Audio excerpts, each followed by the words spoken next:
네, 할렐루야. 반갑습니다. 주님께서 저와 여러분을 이 자리로 불러주셨습니다. 아멘. 믿으십니까? 우리 옆 사람에게 이렇게 인사할까요? 주님이 당신을 불러주셨습니다. 네. 한 가지 더 인사하고 싶은데요. 또 옆 사람 바라보면서 주님만 기대합시다. 이렇게 인사하겠습니다. 네. 저는 정말 기대가 되고 흥분이 되는 이 자리에서 정말 여러분을 만나 뵙기 원했습니다. 물론 이제 이런 식으로 만나는 게 좀 부담이 되긴 하지만 저 또한 여러분처럼 주님의 부름을 받고 이 자리에 서게 됐습니다. 그래서 저도 동일하게 여러분처럼 이 자리로 불러주신 주님만 기대하는 시간이 됐으면 좋겠습니다. 제가 말씀을 오늘 이 첫 번째 메시지인데요. 말씀을 준비하면서 제가 예전에 들었던 한 청년에 대한 이야기가 다시 기억에 남는데요. 어떤 한 청년에 대한 이야기입니다. 한 청년에 대한 이야기가 생각이 나서 제가 들은 얘기거든요. 제가 그 청년에게 직접 들은 것이 아니고 제가 좋아하는 한 선교사님을 통해서 들은 얘기라서 그 얘기를 해주셨던 분에게 여쭤봤어요. 선교사님, 그때 이 한 청년 얘기 제가 선교사님 통해 들었는데 그 얘기 있잖아요. 그랬더니 그거 알지 그렇게 얘기하시더라고요. 그래서 선교사님, 제가 한번 궁금해서 그런데 그 얘기 선교사님 직접 들으셨어요? 이렇게 물었더니 물론 내가 직접 들었다고 얘기하시면서, 물론 꽤 오래전 얘기지만 내가 그 청년의 간증을 직접 들었다고 이렇게 얘기해 주셨어요. 그래서 지금 이야기는 검증된 실화입니다. 실화인데 리얼 스토리, 찐 진짜 얘기. 자, 지금 시작합니다. 한 청년이 있었습니다. 형제고, 이 청년은 소위 요즘으로 말하면 뭐 금수저 뭐 이런 얘기를 하면 될런가 모르겠는데, 일단은 외모가 진짜 각이 딱 잡혔어요. 그러니까 키도 크고, 이 청년이 얼굴도 질서가 딱 잡히고, 어쨌든 설명이 필요 없는 그런 외모를 가진 청년이었어요, 이 형제가. 그리고 아주 건강하고 집안도 되게 좋아서 우리나라 고급 공무원 고위직 아들이에요. 그리고 학벌도 디자인을 했는데 디자인 뭐 예술 이렇게 딱 하면은 딱 알아주는 대학교가 하나 있어요, 서울에. 너무 그렇게 깊이 생각하지 않아도 돼.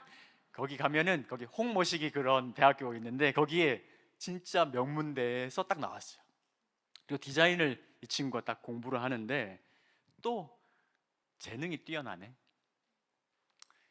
진짜 정말. 그래가지고 어떤 대기업에서 이 형제를 전략적으로 키우려고 전액 장학금을 지불하고 외국의 디자인으로 엄청 유명한 대학에 유학을 보냈어요. 세상에. 형제님들, 네, 자매님들 한번 물어볼게요. 이 정도면 어떻게 좀 괜찮나요? 성격은 어떻냐고? 성격은 물어볼 필요가 없지. 완전 젠틀하지. 어때요? 표정을 지금 처음 만났으니까 너무 표정을 그렇게 너무 딱딱하게 하지 마시고, 이제 우리 2박 3일 동안 있을 거니까 좀 편하게 말씀 앞에 또 주님의 이야기 앞에 함께 섰으면 좋겠습니다. 할렐루야. 어쨌든 그런 진짜 뭔가 선택받은 그런 사람이었어요. 금수저에 실력도 있는, 직업도 전문적이고, 취미도 세련되고, 승승장구하는, 거칠 게 없는 진짜 잘 나가는 그런 청년이었어요. 좀 아쉬운 게 있다면 이 청년이 불신자 집안 출신이에요. 그래가지고 교회를 다녀본 적이 없어. 그런데 이 청년이 해외 유학 과정을 진짜 멋지게 보내고 그 마지막 과정으로 이제 졸업 작품전을 남기고 졸업 작품전도 진짜 성공적으로 끝냈어요. 그리고 이제 한국으로 돌아가면 이제 정말 탄탄대로가 열린 그런 친구예요. 근데 밤낮 굉장히 심혈을 기울여서 그 졸업 작품 준비하느라고 너무 피곤했는지 병이 났어요. 이 친구가 병이 났는데, 그래서 몸살이겠거니 이러고 있다가 좀 몸이 좀 안 좋아서 병원에 가서 진찰을 받아봤는데, 세상에 청천벽력 같은 소리를 듣게 된 거예요. 분명히 멀쩡했는데 이럴 리는 없다 싶어가지고 받아들이질 못하고 몇 군데 종합병원을 들러서 검사를 다 했는데 병원마다 똑같은 얘기를 하는 거예요. 야, 내용은 뭐냐면 다른 게 아니라 암 아니에요, 여러분. 암 아니고 시력 있잖아요. 시력이 시한부라는 거예요. 그래서 그때를 기준으로 길면 6개월, 그러니까 6개월 안에 완전히 실명하든지, 희망적일 경우에 가까운 물체를 이렇게 봐야 윤곽 정도만 확인할 수 있는 시력으로 급속히 악화되는 눈에 문제가 생긴 거예요. 자, 근데 여러분, 단지 시력 하나예요. 그죠? 다른 게 문제 생긴 게 아니라 다른 건 아무것도 바뀐 게 없어요. 집안도 그대로고, 외모도, 그리고 학벌도, 직업도, 재능도 그 자체로는 아무것도 문제가 생긴 게 없는데 단지 하나, 시력에 문제가 하나 생긴 거예요. 근데 시력에 문제가 생기니까 지금까지 자기가 자기라고 생각했던, 나라고 생각했던 그 근거 있잖아요. 나라고 생각했던, 나는 이런 사람이야 라고 생각했던 그 나는 집안 좋은 사람이고, 나는 외모도 괜찮은 놈이고, 나는 능력 있는 놈이고, 나는 스펙도 좋고, 나는 미래가 탄탄하게 보장되어 있는, 그게 다 자기인 줄 알았거든. 근데 이 전제 조건 하나, 곧 나의 시력이 사라진다라는 선고를 딱 받자마자 지금까지 단 한 번도 의심해 본 적이 없는 나는 이래 라고 했던 이 내가, 자기가 나라고 했던 이 내가 통째로 흔들려 버리는 거예요.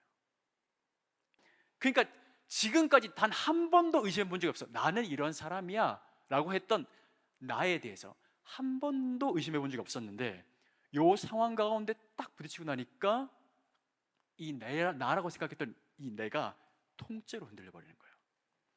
그래서 이 충격을 어떻게 할 수가 없어가지고 한동안 정신 넋 나간 사람처럼 있다가 정신을 차리고 생각하기 시작했대요. 잠깐만, 이거 어떻게 되는 거야? 6개월 뒤에 만약에 내 시력이 사라지면 난 어떻게 되는 거지? 그리고 이 친구가 굉장히 똑똑하고 스마트한 친구예요. 그래서 냉정하게 하나씩 체크리스트를 만들어가지고 하나씩 적어 내려가기 시작했대요. 대단하죠. 그래가지고 학벌, 재능, 건강, 외모 쭉 리스트를 딱 적었대요. 그리고 6개월 뒤에 시력이 사라진 뒤에도 여전히 이건 나다, 이건 내 삶이다, 이건 내 거다 라고 말할 수 있는 게 뭐가 남을까나, 뭐가 남게 될까, 뭐가 나라고 할 수 있는 게 남을까 생각을 하면서 체크를 하기 시작했대요. 외모? 무슨 의미가 있겠어요? 시력을 잃었는데. 집안? 학벌? 졸업장? 전문직? 전공이 디자인이에요, 여러분. 디자인. 기가 막힌 거죠. 이 청년이 이거 뭐야? 이게 뭐야? 지금까지 나라고 믿었던 것 중에서 내 것이 하나도 없는 거예요. 시력 하나 잃었는데, 단지 시력 하나 잃었는데. 그런데요, 마지막 항목이 있었다고 해요. 마지막 항목이 있었는데 이 항목은 차마 체크할 수 없는, 체크하는 순간 자기는 진짜 이 땅에서 살았으나 죽은 자야. 그런 마지막 항목이 있었는데 뭘까요? 여보세요? 듣고 계시죠? 네. 뭘까요? 이 친구한테 약혼녀가 있었어요.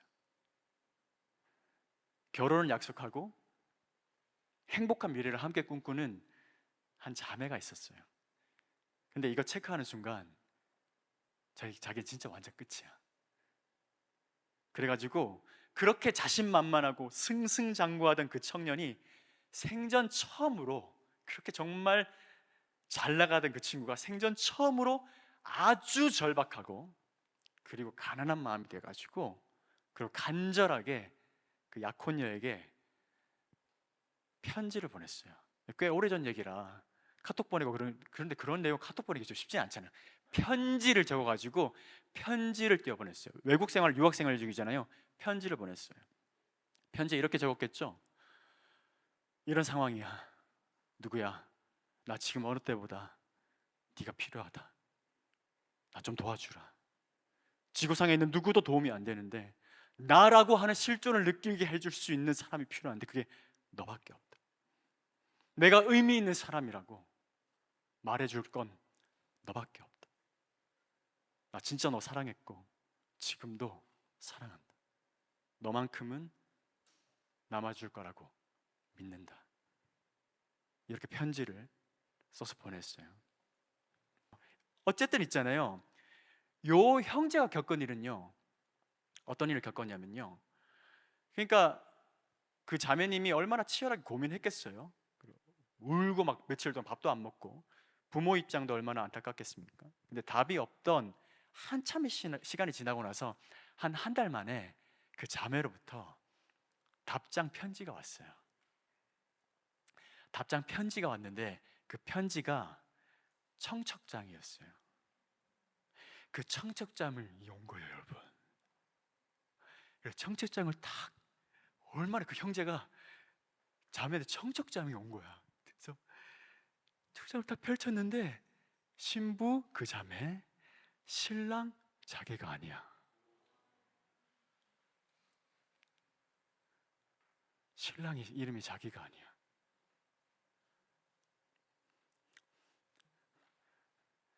야, 제가 그 얘기 듣는데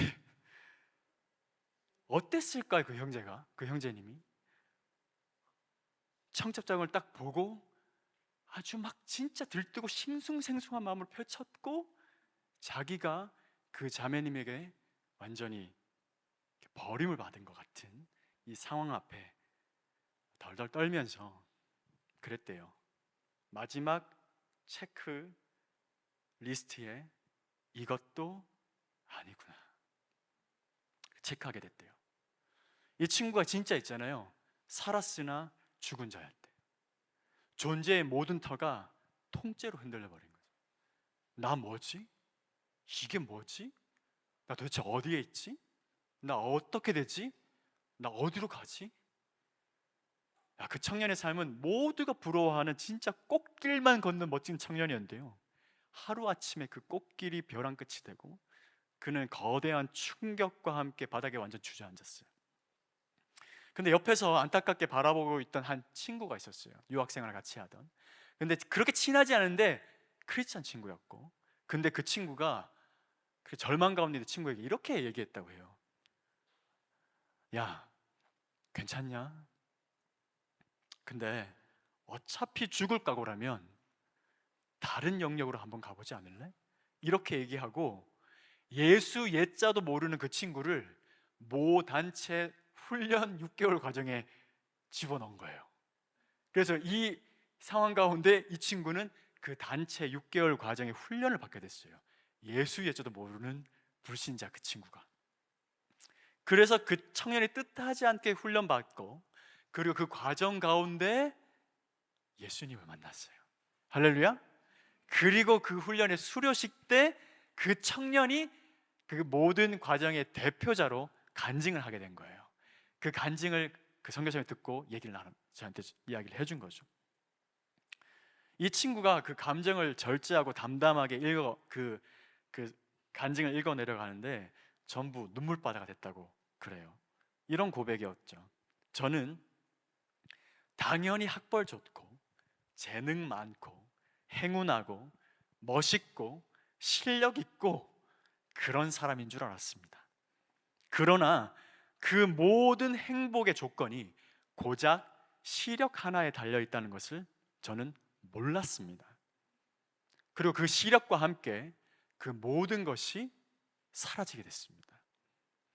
모든 것을 잃고 난 다음 모든 것을 잃었다는 절망 가운데 저는 있었습니다. 그런데 눈에 보이는 것이 사라지면 정말 끝인가? 라고 하는 절규 속에 저는 비로소 보이지 않는 세계를 보게 되었습니다. 눈으로 볼 수 없는 세계가 있다는 것을 깨달았습니다. 이어서 그가 이렇게 고백했다고 해요. 모든 것을 다 잃었다고 하는 그 순간 저는 한 번도 보지 못했던 나를 창조하시고 나를 사랑하신 영이신 하나님을 만났습니다. 할렐루야. 그리고 저는 알게 되었습니다. 저는 아무것도 잃은 것이 없다는 사실을.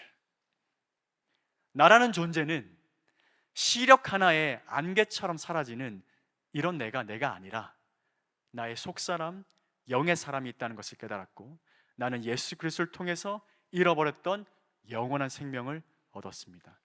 나는 삶의 비전을 얻었고 목적을 찾았으며, 나는 모든 문제, 죄의 문제를 해결해 주신 주님을 만났고, 그리고 저에게는 그 무엇보다 누구보다 예수님이 필요하다는 사실을 알게 되었습니다. 할렐루야. 이렇게 나눴다고 해요. 할렐루야. 기쁘시죠? 이 청년은 육체는 비록 시력을 잃고 빛을 잃은 것 같지만 그 존재는 진정한 빛을 얻은 거예요. 이 말이 이해가 되십니까, 여러분? 하나님을 다시 찾은 거예요. 그의 영혼의 빛이 되신 예수님을 만난 거예요. 그러니까 육체는 어둡고 두려웠지만 아들까지 내어주신 하나님의 사랑이 그의 모든 두려움을 몰아낸 것입니다. 아멘? 아멘이시죠? 자, 사랑하는 여러분, 여기 이 청년에게 주어진 질문이 있어요. 그 질문은 무슨 질문이냐면 이런 질문이에요.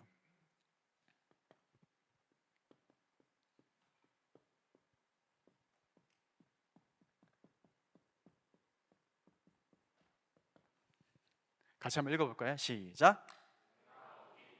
네, 내가 어디 있느냐. 사실 이 청년에게 던져진 질문은 이거거든요. 여러분, 이 질문은요, 무슨 위치 물어보는 그런 질문도 아니고요, 무슨 심오한 철학 시간에 생각해보는 그런 지적인 깨달음용으로 주어진 질문도 아니에요. 이 청년이 부딪힌 이 질문은 자신의 온 전 존재로 부딪힌 질문이고, 이 질문에 답을 얻지 못하면 사실 한 걸음도 걸을 수 없을 것 같은 그런 자기의 운명이 걸린 그런 종류의 질문이었어요. 그래서 이 청년은 사실 인생의 가장 근본적이고 가장 중요한 질문 앞에 제대로 부딪힌 거예요. 그러니까 사실 이 질문이 어디서 왔냐면 절망적인 자기 자신으로부터 나온 게 아니고요, 이 질문은 이 청년을 사랑하시는 누구요? 주님으로부터 이 질문이 온 거예요. 왜냐면요, 이 질문은 아까 얘기한 이 청년에게만 해당하는 질문이 아니라 저와 여러분을 포함한 모든 사람들에게 던져진 질문이기 때문에 그래요. 창세기 3장 9절에 이런 말씀이 있어요. 하나님이 아담을 부르시며 그에게 이르시되 뭐라고요? 내가 어디 있느냐. 사랑하는 여러분, 이 성경 구절을 잘 아시잖아요. 우리는 모태신앙이니까. 성경이 시작한 지 얼마 안 된 창세기 3장이에요. 그때 하나님이 아담의 뜻은 사람이잖아요. 저와 여러분에게, 사람에게 하신 첫 번째 질문이며 성경 전체를 통틀어서 나타난 첫 번째 질문입니다. 가장 첫 질문이며 가장 근본적인 질문이에요. 근데 이 질문의 배경을 여러분 잘 아시겠지만 아담과 하와가 선악과를 먹고 범죄한 이후에 두려워서 하나님의 얼굴을 완전히 피하고 숨었을 때 주어진 질문이에요. 저는 이 부분이 성경에서 가장 어두운 부분이라고 생각해요. 왜냐하면 창세기 1, 2장에 가장 거룩하고 영광스러운 아름다우신 주님의 이야기가 확실하게 창조의 완성이 있는 그 아름다움이 완전하게 드러난 그 창세기 1, 2장의 이야기와 완전히 대조되어서 드러난 아담이 범죄한 그 현장은 이 창세기 1, 2장의 가장 빛나는 그 장면과 대조되어서 이 어두움이 가장 지독하게 어둡고 그리고 굉장히 차갑고 그리고 그 깊이를 가늠하기 힘들 만큼 굉장히 기괴할 만큼 느껴지는 그런 종류의 어두움이에요. 너 어디 있어? 너 어디야? 이렇게 묻는 질문은 사실 그냥 너 위치를 물어보는 게 아니라 지금 있어야 될 것과 있지 말아야 될 것에 대하여 물어보는 질문이잖아요. 그렇죠? 근데요, 저는 이 질문에 대해서 많이 생각하고 묵상하면서 이 성경 창세기 3장에 기록되어 있는 이 성경이 말하는 아담에게 이르시되 네가 어딨냐? 라고 하는 이 질문의 이 어두움은요, 방금 얘기한 좀 시간 늦어서 통금 시간 지나서 잊지 말아야 될 때 도서관 간다 그래놓고 노래방 갔다거나 오락실 갔다거나 PC방 갔다거나 그래가지고 오는 좀 흥분하신 부모님의 목소리, 그런 거보다 훨씬 더 굉장히 절망적인 그런 목소리라는 생각을 하게 돼요. 예를 들자면요, 이런 상황같이 저는 받아들여지는데, 만약에 생각하고 싶지는 않겠지만 여러분의 동생이 있다면 여러분의 동생이나 진짜 가까운 사랑하는 아끼는 누군가가 인신매매범에게 납치를 당했다고 한번, 끔찍하지만 한번 가정을 해봅시다. 네, 그렇죠? 가정을 해봅시다. 그때 납치범에게 전화가 왔어요, 우리 집으로. 그리고 부모님이 전화를 받으신 거예요. 정말 치가 떨리는 순간이죠. 그리고 납치범이 납치된 동생의 목소리를 엄마에게 들려주는 거예요. 엄마, 살려줘요. 그때 엄마가 정신 차리고 진정하고 얘기할 수 있을까요? 차분할 수 있을까요?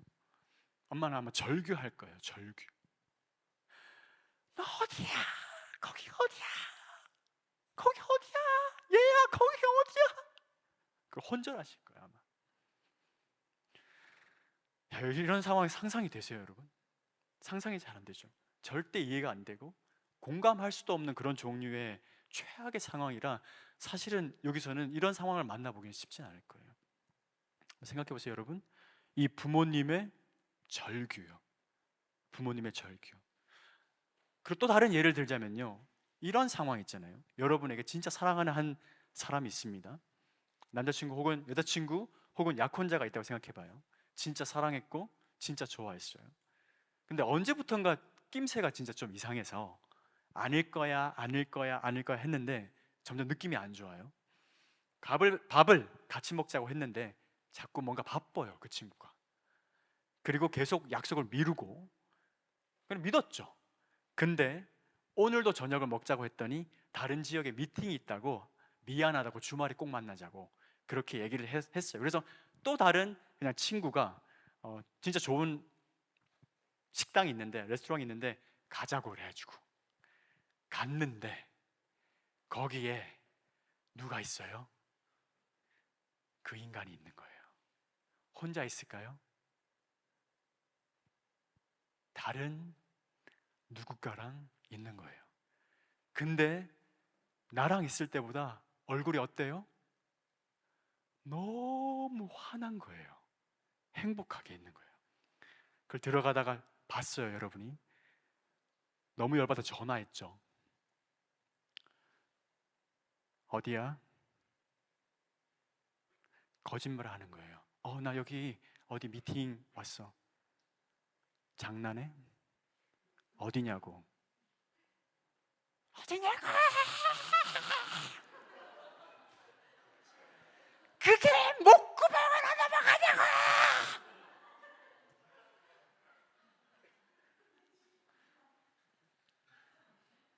여러분, 사랑하는 사람에게 배신당한 자매님의 분노. 저는요, 아담, 즉 저와 여러분 사람을 향해서 하나님이 던지시는 질문, 네가 어딨냐라고 하는 이 질문 안에서 결코 다 이해하지 못할 거예요. 절대로 이해할 수 없을 거예요. 그런데 저는 이 질문 안에서 이런 종류의 절규와 분노를 봐요.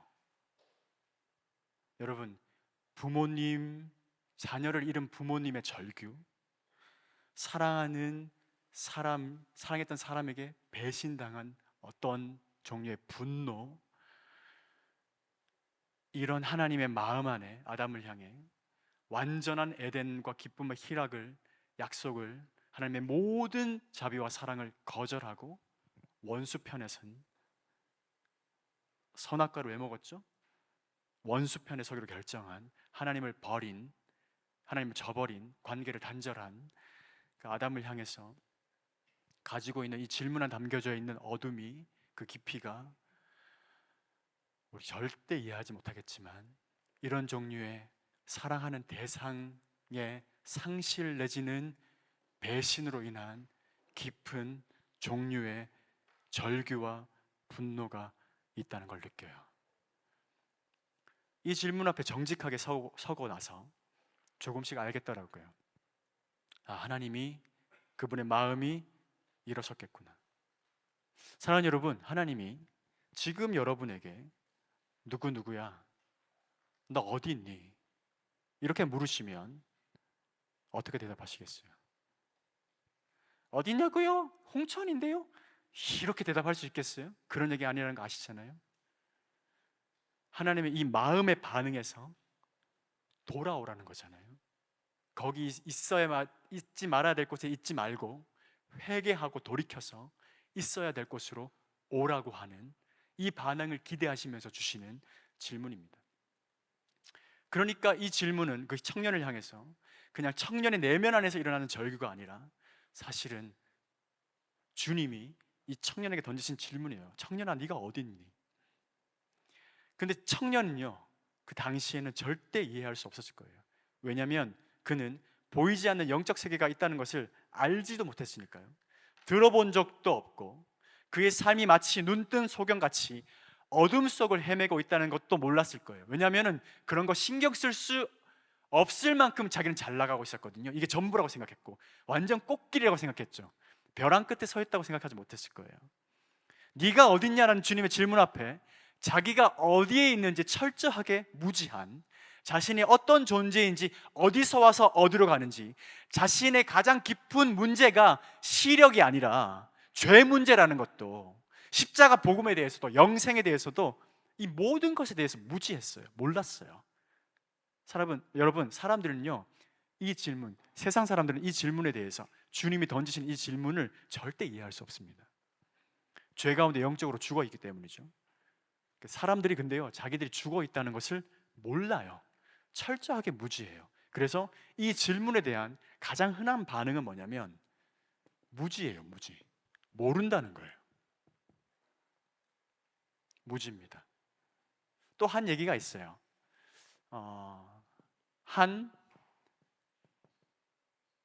애벌레에 대한 얘기인데요, 이 얘기는 좀 짧아요. 제가 얼핏 들었는데 이 얘기가 굉장히 인상적이어서 이번에 말씀 준비해서 찾아봤거든요. 찾아봤는데요, 이 얘기가 얼마나 유명한지 초등학교 교과서에 실린 얘기더라고요. 어떤 얘기냐면요, 여러분도 아마 아실걸요? 자, 한 애벌레가 알에서 깨어났습니다. 그리고 꿈틀꿈틀 기어가면서 나뭇잎을 먹고 너무 행복했는데, 그걸로만은 이 세상의 전부가 아닐 것이다. 먹고 사는 것만이 내가 땅을 기어다니는 이유가 아닐 것이다. 그렇게 해가지고 눈을 들어서 발견한 뭐가 있었어요. 애벌레들이 줄을 지어서 그 곳으로 나아가고 있었고, 그 행렬의 끝에는 거대한 하나의 탑이 서 있었어요. 그 탑은 굉장히 높았고, 그 탑은 그 꼭대기를 알 수 없을 만큼 구름에 가려져 있는 거대한 탑이었어요. 그 탑으로 가면서 저기 가면은, 저기에 올라가면은 나의 인생의 존재의 의미를 발견할 수 있겠구나. 그렇게 하면서 갔어요. 갔더니 그 탑이 어떤 탑이었냐면, 그 탑에 오르려고는 수많은 애벌레들이 바글바글 하면서 서로 밟고 밟으면서 그 탑을 막 올라가고 있었어요. 그리고 긴 얘기를 진짜 좀 짧게 하자면, 그 탑을 막 열심히 밟고 올라가서 진짜 막 거의 정상에 다다라서 이제는 꼭대기에 내가 다다르겠다라고 하는 그 순간에, 나 바로 위에 그 정상에 올랐던 그 애벌레가 외치는 말이 들렸어요. 이 애벌레에게 뭐라고 말하냐면, 아무것도 없다. 꼭대기에 아무것도 없잖아 가 나 바로 위에 있는 애벌레의 외침이었어요. 생각했어요. 아닐 거야. 그럴 리가 없어. 비켜! 이렇게 하고 올라갔어요. 진짜 아무것도 없었어요. 꼭대기에 올라가서 바라봤더니 그 탑이 영화로 따지자면 줌아웃이 돼서 쫙 큰 그림으로 쫙 이렇게 봤더니 그런 탑이 그 땅에 수천 개의 탑이 솟아 있었어요. 서로 경쟁하면서 밟고 막 올라가서 내가 저기 올라가서 꼭대기에 딱 올라가려고 하는데 아무것도 없다 이렇게 하면서 애벌레가 떨어지고, 아니야 그럴 리는 없어, 뭔가 있을 거야.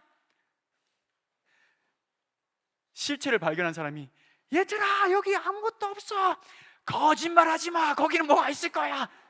계속 올라가는 거예요. 여러분,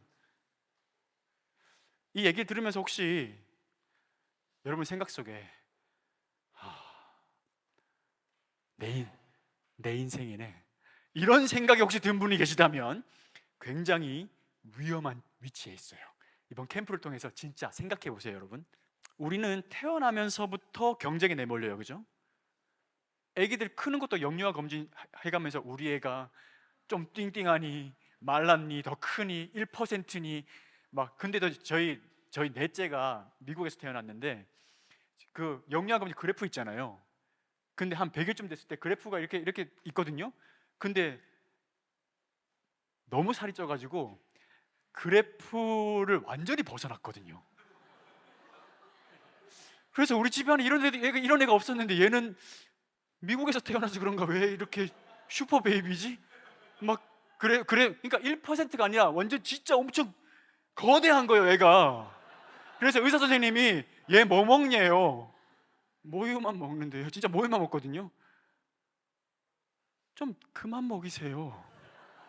의사 선생님이 그럴 정도 진짜 그랬어요. 근데 진짜 재밌는 건 뭔지 아세요? 우리 애가 1% 그런 거예요. 퍼센트가 엄청 큰 거야, 그 또래에 대해서. 근데 기분이 좋아요. 희한하대요. 아니, 그런 상태로 계속 될지 어떨지. 지금은 정상 범위 안에 들어왔어요. 그러니까 이게 어떻게 될지, 언제 더 그렇게 될지, 1% 될지 뭐 50% 될지 막 요동하는 그런 건데도 우리 삶 자체가 평가하고 비교하고 등급 매기고 등수 매기면서 그런 위치를 확인하는, 그 안에 자기의 가치를 두는 그런 시스템과 사회 안에서 살아가고 있잖아요. 남들을 짓밟고 올라가봤자 거기는 아무것도 없어. 그렇게 살지 않아도 돼. 그래도 여러분, 치열한 경쟁에 한번 몰입되면 있잖아요, 하나도 안 들려요. 안 들려요. 사람들은요, 너 거기 아니잖아, 그렇게 살 필요가 없어. 그리고 그 이야기의 결론은 뭐냐면 그 깨달은 애벌레가 내려와가지고 죽음 같은 번데기 들어가서 나비가 됐다는 거예요. 나비가 돼가지고 날아다니면서 땅을 밟고 경쟁하는 애벌레들한테, 거기 아니야 얘들아, 너희들은 거기서 그러고 있을 애들이 아니고 나처럼 번데기 고치해가지고 땅에 속하지 말고 하늘에 속한 그런 존재가 돼야 돼 라고 얘기를 하는, 그런 메시지를 가지고 있는 그런 동화예요. 많이들 알고 계실 것 같은데 많이 처음 들어보셨어요? 오, 갑자기 뿌듯한 그런 것도 뭐죠? 이 한 애벌레가 경쟁이라고 하는 거대한 시스템 안에서 들려오는 그 목소리, 무시합니다. 무시.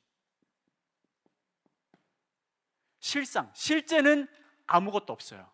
실제는 다 그런 식으로 살지만 그 정상에는 네가 생각하는 그게 아니야. 아무것도 없는 게 실제고 실상이야. 근데 아무리 얘기해도 다 무시해. 올라가는 거예요.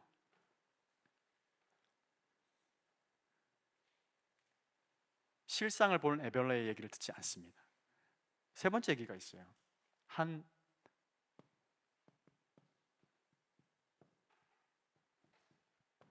우화인데요. 이 얘기는 톨스토이라고 하는 되게 유명한 러시아의 유명한 문학가가 있는데, 그분이 참회록이라고 하는 책에 우리의 인생의 실상을 폭로한 것 같이 이렇게 묘사한, 가져온 한 예예요. 톨스토이가 지어낸 우화가 아니고 동양에서 있는 우화를 가지고 와서 설명하는 거예요. 자, 어떤 우화냐면 갑자기 어떤 행인이 갑작스럽게 다가오는 만난 맹수를 피해서 도망갑니다. 죽자 사자 도망가다가 벼랑 구덩이에 추락하게 돼요. 근데 천신만고 끝에 덩쿨을 붙잡아요. 덩쿨을 붙잡아갖고 한숨을 쉬었는데 밑에를 봤더니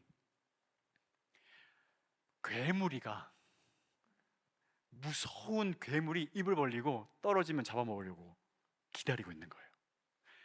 이런 상황인데 자기 붙잡은 덩쿨의 위를 봤더니 그냥 안전한 게 아니고 흰쥐가 와서 덩쿨을 갉아먹고, 흰쥐가 들어가면 그 다음에 검은쥐가 와가지고 덩쿨을 갉아먹는 그런 상황인 거예요. 여기서 흰쥐와 검은쥐는 뭐냐면 낮과 밤이에요. 그러니까 흰쥐와 검은쥐는 시간을 상징하는 거죠. 시간이 흐르면 어떻게 되죠?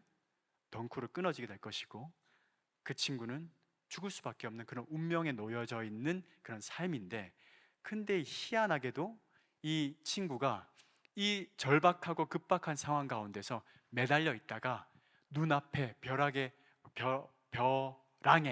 있는 들꿀을 발견해요. 들꿀, 석청이라고 하죠. 들꿀을 발견하고 그것을 찍어 먹는 재미에 그 덩쿨을 흔들흔들 하면서 그 덩쿨을 찍어 먹는 재미에 너무 즐거워하고 있는 모습으로 그림을 그려내고 있는 우화가 바로 그 우화예요. 사랑하는 여러분, 이 사람의 운명을 한번 생각해 보세요. 죽음과 멸망이라고 하는 정해진 운명 앞에서 이 사람이 보이는 태도는 진짜 희한하죠. 그렇죠? 자신의 정해진 절망적인 운명에 대해서 정말로 어떤 태도냐면 무감각해요.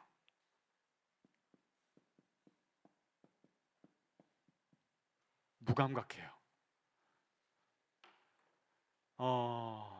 자신의 이 파멸적인 운명을 무감각하게 만드는 것이 뭐냐면 바로 그 들꿀이에요. 석청. 다른 말로 하면 쾌락이고 성공이고 자기 만족이죠.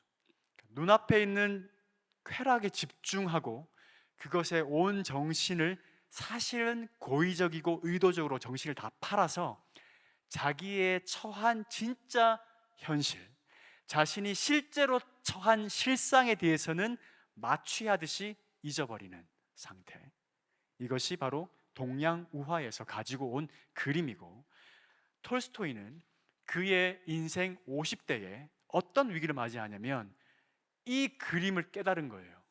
이 그림을 깨달은 거예요. 톨스토이 그에게 있어서 석청은 어떤 거냐면, 그때 그는 대쥐주의 아들이었고 그때의 계급에 높이 있는 계급에 있는 사람이었고, 나름대로 글을 쓰기 시작했는데 대박이 나가지고 엄청 유명한 작가가 돼 있었어요. 수많은 사람들의 인정과 평판과 사랑을 받고, 그리고 결혼해도 꽤 행복한 삶을 누리고 있는 그때에 그가 인생에 대해서 공부하고 이 큰 그림을 봤더니 인생이 이런 그림인 거라는 걸 깨닫는 순간 그 가운데 완전 허무가 찾아왔어요. 뭐야 이거, 어차피 다 끝나는 거잖아, 결론 없는 거잖아, 이 실상 앞에서 나는 뭐지? 나 뭐 하고 있는 거야? 그에게 있어서 들꿀은요, 자기의 유명세와 자기의 어떤 특별함과 자기의 재능과 그런 것들이에요. 근데 그가 이것이 자기에게 아무런 이 운명을 바꾸는 일에 아무런 도움이 되지 않는다는 걸 깨달았을 때, 그 50대에 많은 시간에 그런 자살 충동에 시달리는 굉장히 어두운 시간을 보내요. 그 시간을 지나고 나서 그의 신앙의 본질에 대해서 저는 잘 모르겠어요. 근데 그가 신앙을 회복하면서 썼던 글이 참회록이라는 책이에요. 근데 그가 이거 다 거짓말이잖아 라고 했던 그런 자기의 세계 안에 갇혀 있을 때 그의 어떤 무지하고 그런 무시했던 그런 실상은 이거다, 왜냐하면 거기 러시아 정교회니까 정교회 고위 관리, 정교회 고위직 목사님들하고 얘기를 해보니까 마른 신앙을 얘기하는데 그들의 실상 또한 어떤 실상이냐면 실제는 석청 빨아먹는데 정신 다 팔려 있는 거예요. 그러니까 이거 다 뻥이네 라고 생각을 했는데, 그가 자신의 삶 가운데 그런 농노들, 그러니까 이제 영주에게 붙어가지고 일하는 그런 사람들 있잖아요. 1%의 상위 고위층 사람들의 세계를 살펴봤을 때 다 미친 짓이야. 이거 다 미친 짓이고, 다 결론 났는데 일부러 죽을 용기 없어서 저러지, 다 자살해야 돼, 이렇게 결론 내리고 있었거든요. 근데 놀랍게 그가 농노들, 노예들, 평민들과 깊은 대화를 하고 그들을 이해하기 시작하면서 그의 세계관이 박살이 납니다. 이들은 우리보다 가난하고, 이들은 우리보다 형편이 어렵고, 이들은 우리보다 삶이 절망적인데 그들의 믿음이 진짜인 거예요. 이들의 믿음이 진짜네? 이들은 진짜 장래에 그들의 구원을 믿네? 그들은 믿는 대로 살고 순종하네? 이 얘기가 톨스토이에게 엄청난 생각에 맞아요. 생각에 전환을 가져왔어요. 그리고 그가 깨닫게 되면서, 내가 완전히 내 세계에 갇혀 있었구나. 그렇게 하면서 깨달으면서 참회하면서 쓰면서 가져왔던 그 우화 가운데 그 예가 방금 제가 들었던 그 우화예요. 그러면서 이 사람들의 태도, 눈에 있는 쾌락에 집중하고 그것에 정신을 다 파른 나머지 이 질문에 대해서 완전히 무감각한 거예요. 너 어디에 있니? 거기가 네가 있을 곳이야? 너 그러고 있어도 돼? 그러고 지금 그런 거 할 때야? 라고 물어봐도 반응하지 못해요. 자극을 받지 않아요. 그리고 두려워하지도 않아요. 흰지 거무지가 막 갉아먹는데 흔들거리면서 위험을 무릅쓰면서 그 쾌락을 즐기는 거죠. 양심의 찔림을 받지 않아요. 자기의 형편을 깨닫고 누군가의 도움을 요청하지 않아요. 저 여기 있어요, 도와주세요, 말 못해요. 이 말을 못해요. 이 용기가 없어요. 왜냐하면 어차피 다른 길이 없고 어차피 다 그렇게 된다고 결론 내렸기 때문에 쾌락에만 몰두하는 거예요. 그것이 세 번째 얘기, 한 우화의 태도입니다. 자신이 실제 처한 현실을 알지만 그 일에 무감각해요. 그리고 없어져 버릴 것, 잃어버릴 것에 집착하죠. 자, 그러니까 사실 교회 다니는 사람이 아니라 불신자들도요,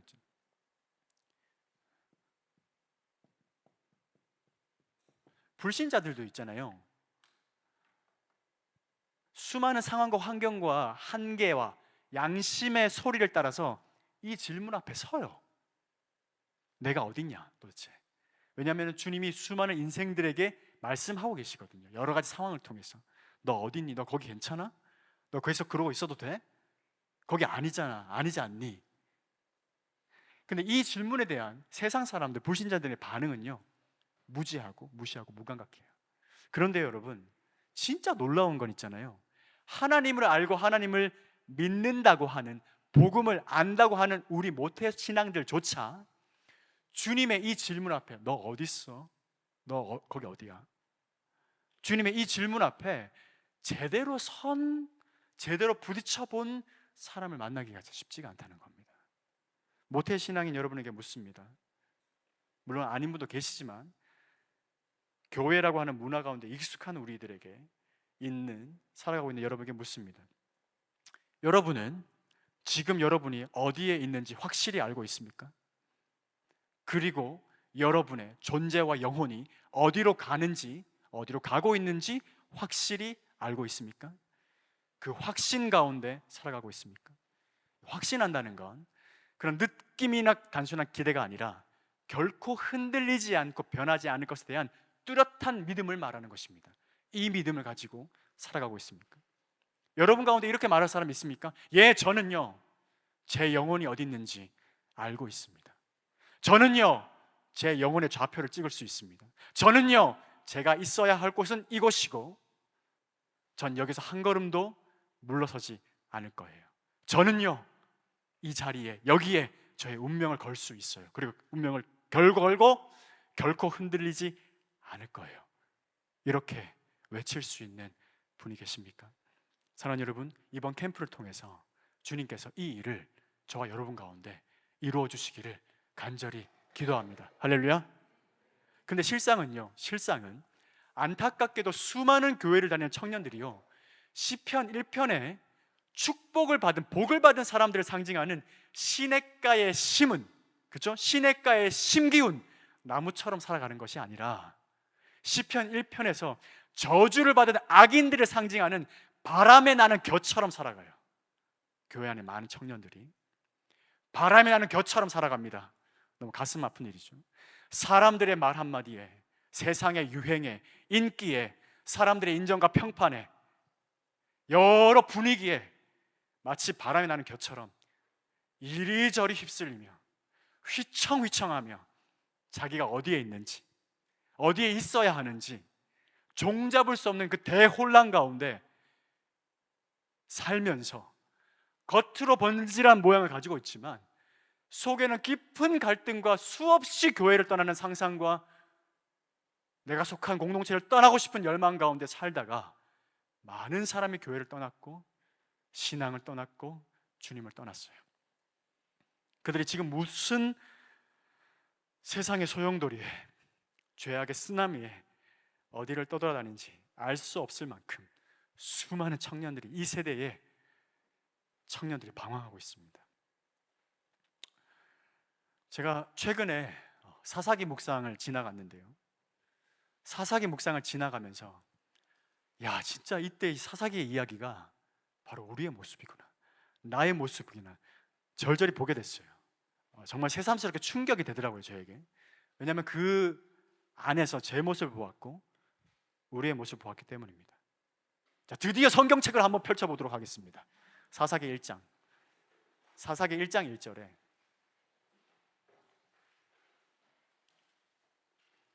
사사기 1장 1절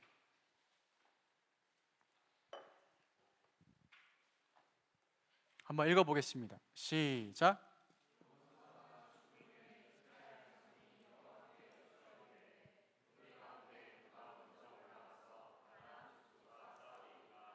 네, 아멘.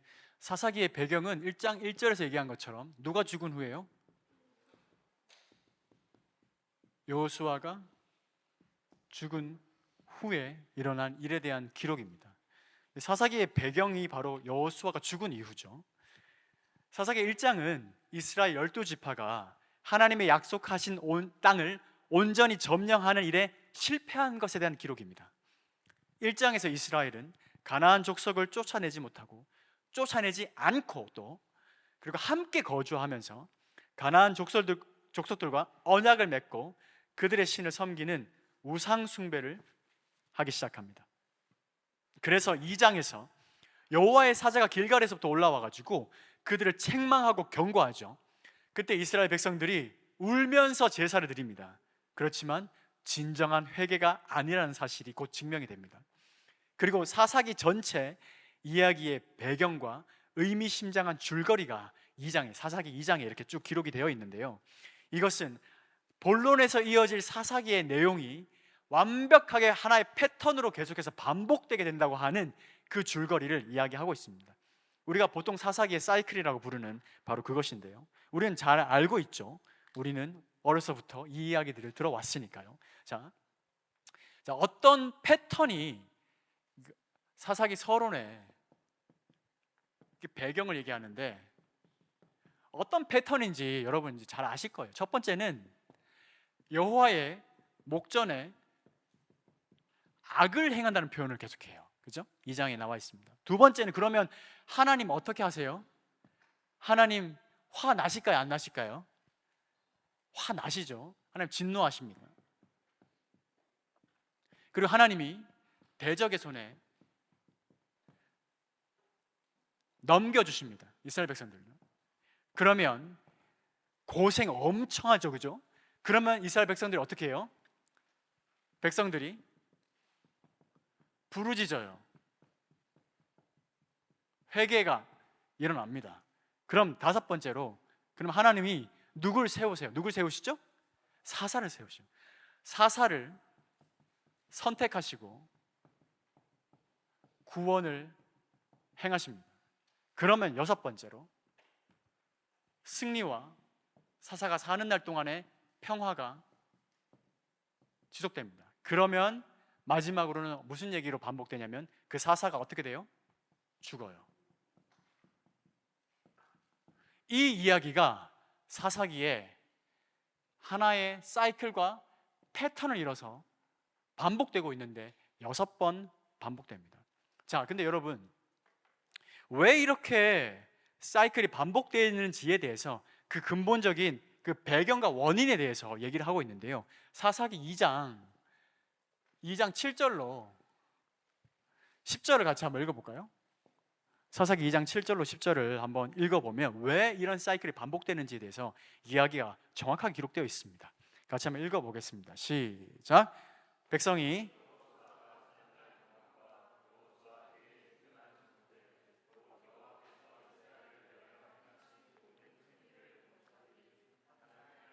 여호와를 섬겼더라. 여호와의 종 눈의 아들 여호수아가 110세의 죽음에 무리가 그의 기업의 경내 에브라임 산지 가산 북쪽 딥낫 헤라스에 장사하였고 그 세대의 사람도 다 그 조상들에게 돌아갔고 그 후에 일어난 다른 세대는 여호와를 알지 못하며 여호와께서 이스라엘 위하여 행하신 일도 알지 못하였더라. 기록되어 있습니다. 여호수아가 죽은 이후에 그 이후에 일어난 다른 세대는 뭘 몰랐냐면 여호와를 알지 못했고 여호와께서 이스라엘을 위해서 행하신 일도 어떻게 했다고요? 알지 못하였더라. 자, 이런 선택받은 모태신앙들 안에서도 일어나는 반응이 첫 번째로 가장 근원적으로 뭐라고요? 알지 못하였더라. 무지입니다. 무지예요. 자, 이것은 단지 정보를 모른다는 게 아니고요, 마음 중심을 얘기하는 거예요. 마음 중심, 저와 여러분의 있는 이 마음 중심이 하는 일은, 주님이 마음을 지으셨잖아요. 마음을 왜 지으셨냐면 마음으로 믿게 하시려고 마음을 지으신 거예요. 마음이 하는 일 중에 가장 중요한 일은 믿는 일입니다. 누구를 믿으라고요? 보이지 않는 하나님을 믿으라고요. 할렐루야. 마음 중심은 믿는 일을 하는 거예요.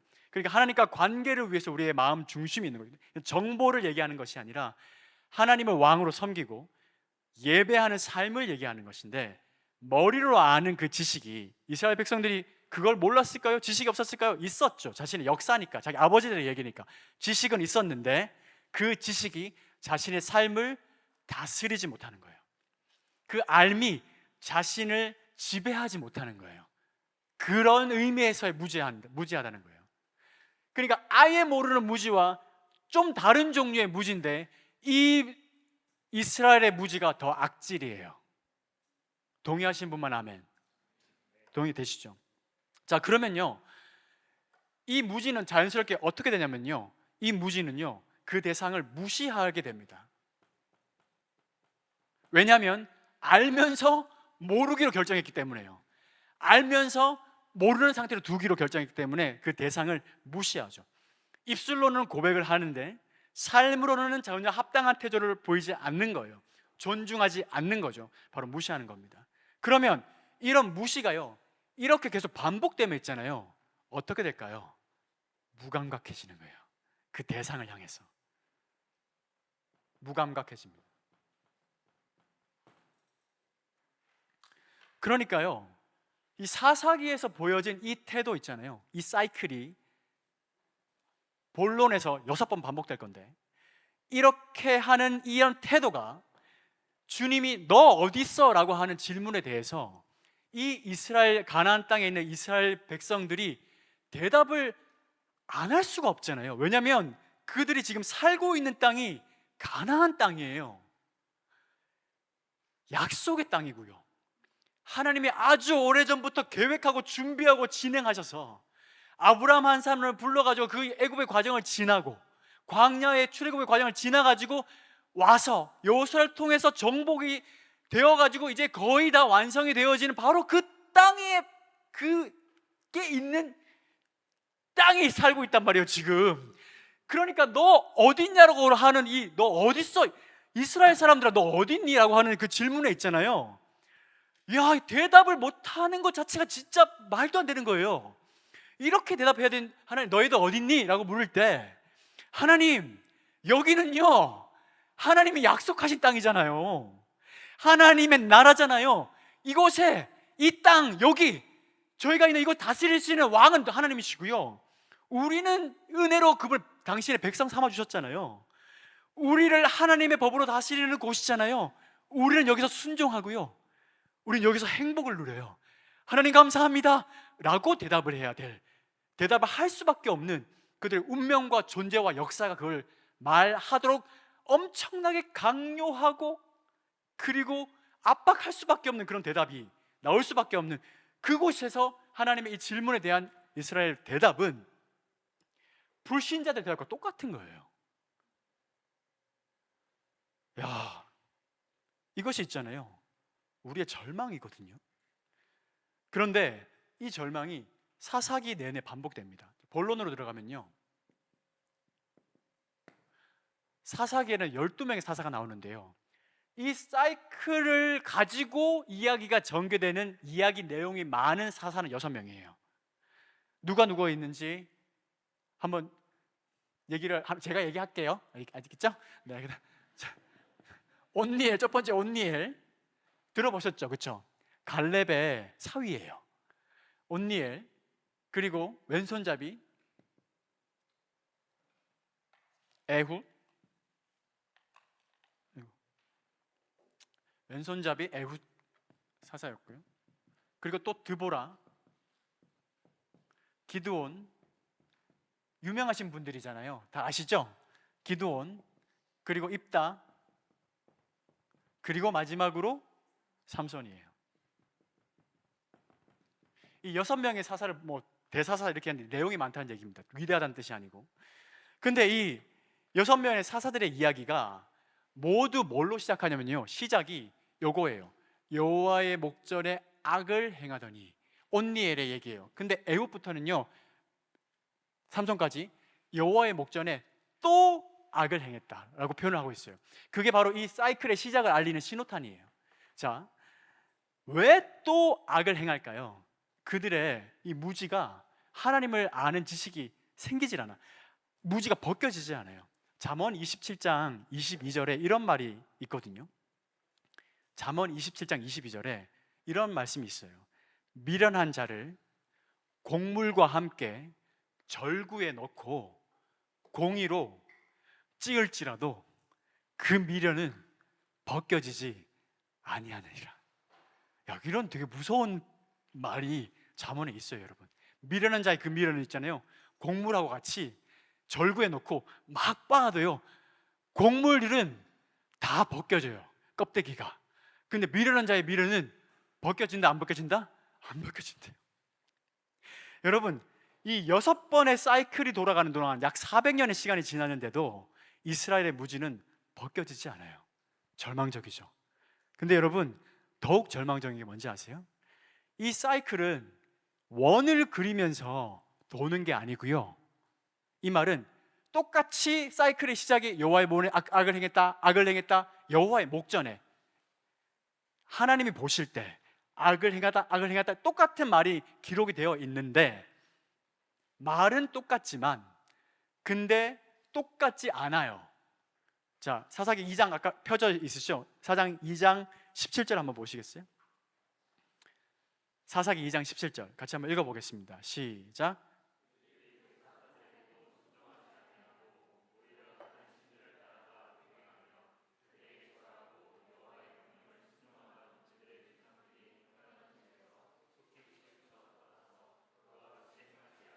네.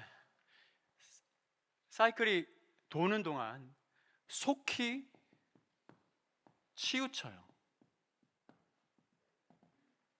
그리고요, 19절, 2장 19절 한번 읽어보시겠어요? 시작. 죽은 후에는 그들이 돌이켜 그들의 조상들보다 그들에게 절하고 그들의 행위와 패역한 길을 그치지 않아. 더욱 타락해요. 그래서 이 사이클이 반복되면요, 그냥 이렇게 원형을 그리면서 이렇게 사이클이 도는 게 아니고요, 어떻게 이 사이클이 진행되냐면 나선형으로 나선형으로 하강하면서 더욱 심각한 상태로 전락하는 모양으로 사사기의 사이클이 반복되게 되어 있어요. 읽어보시면 아실 거예요. 상태가 더욱 심각해지는 것입니다.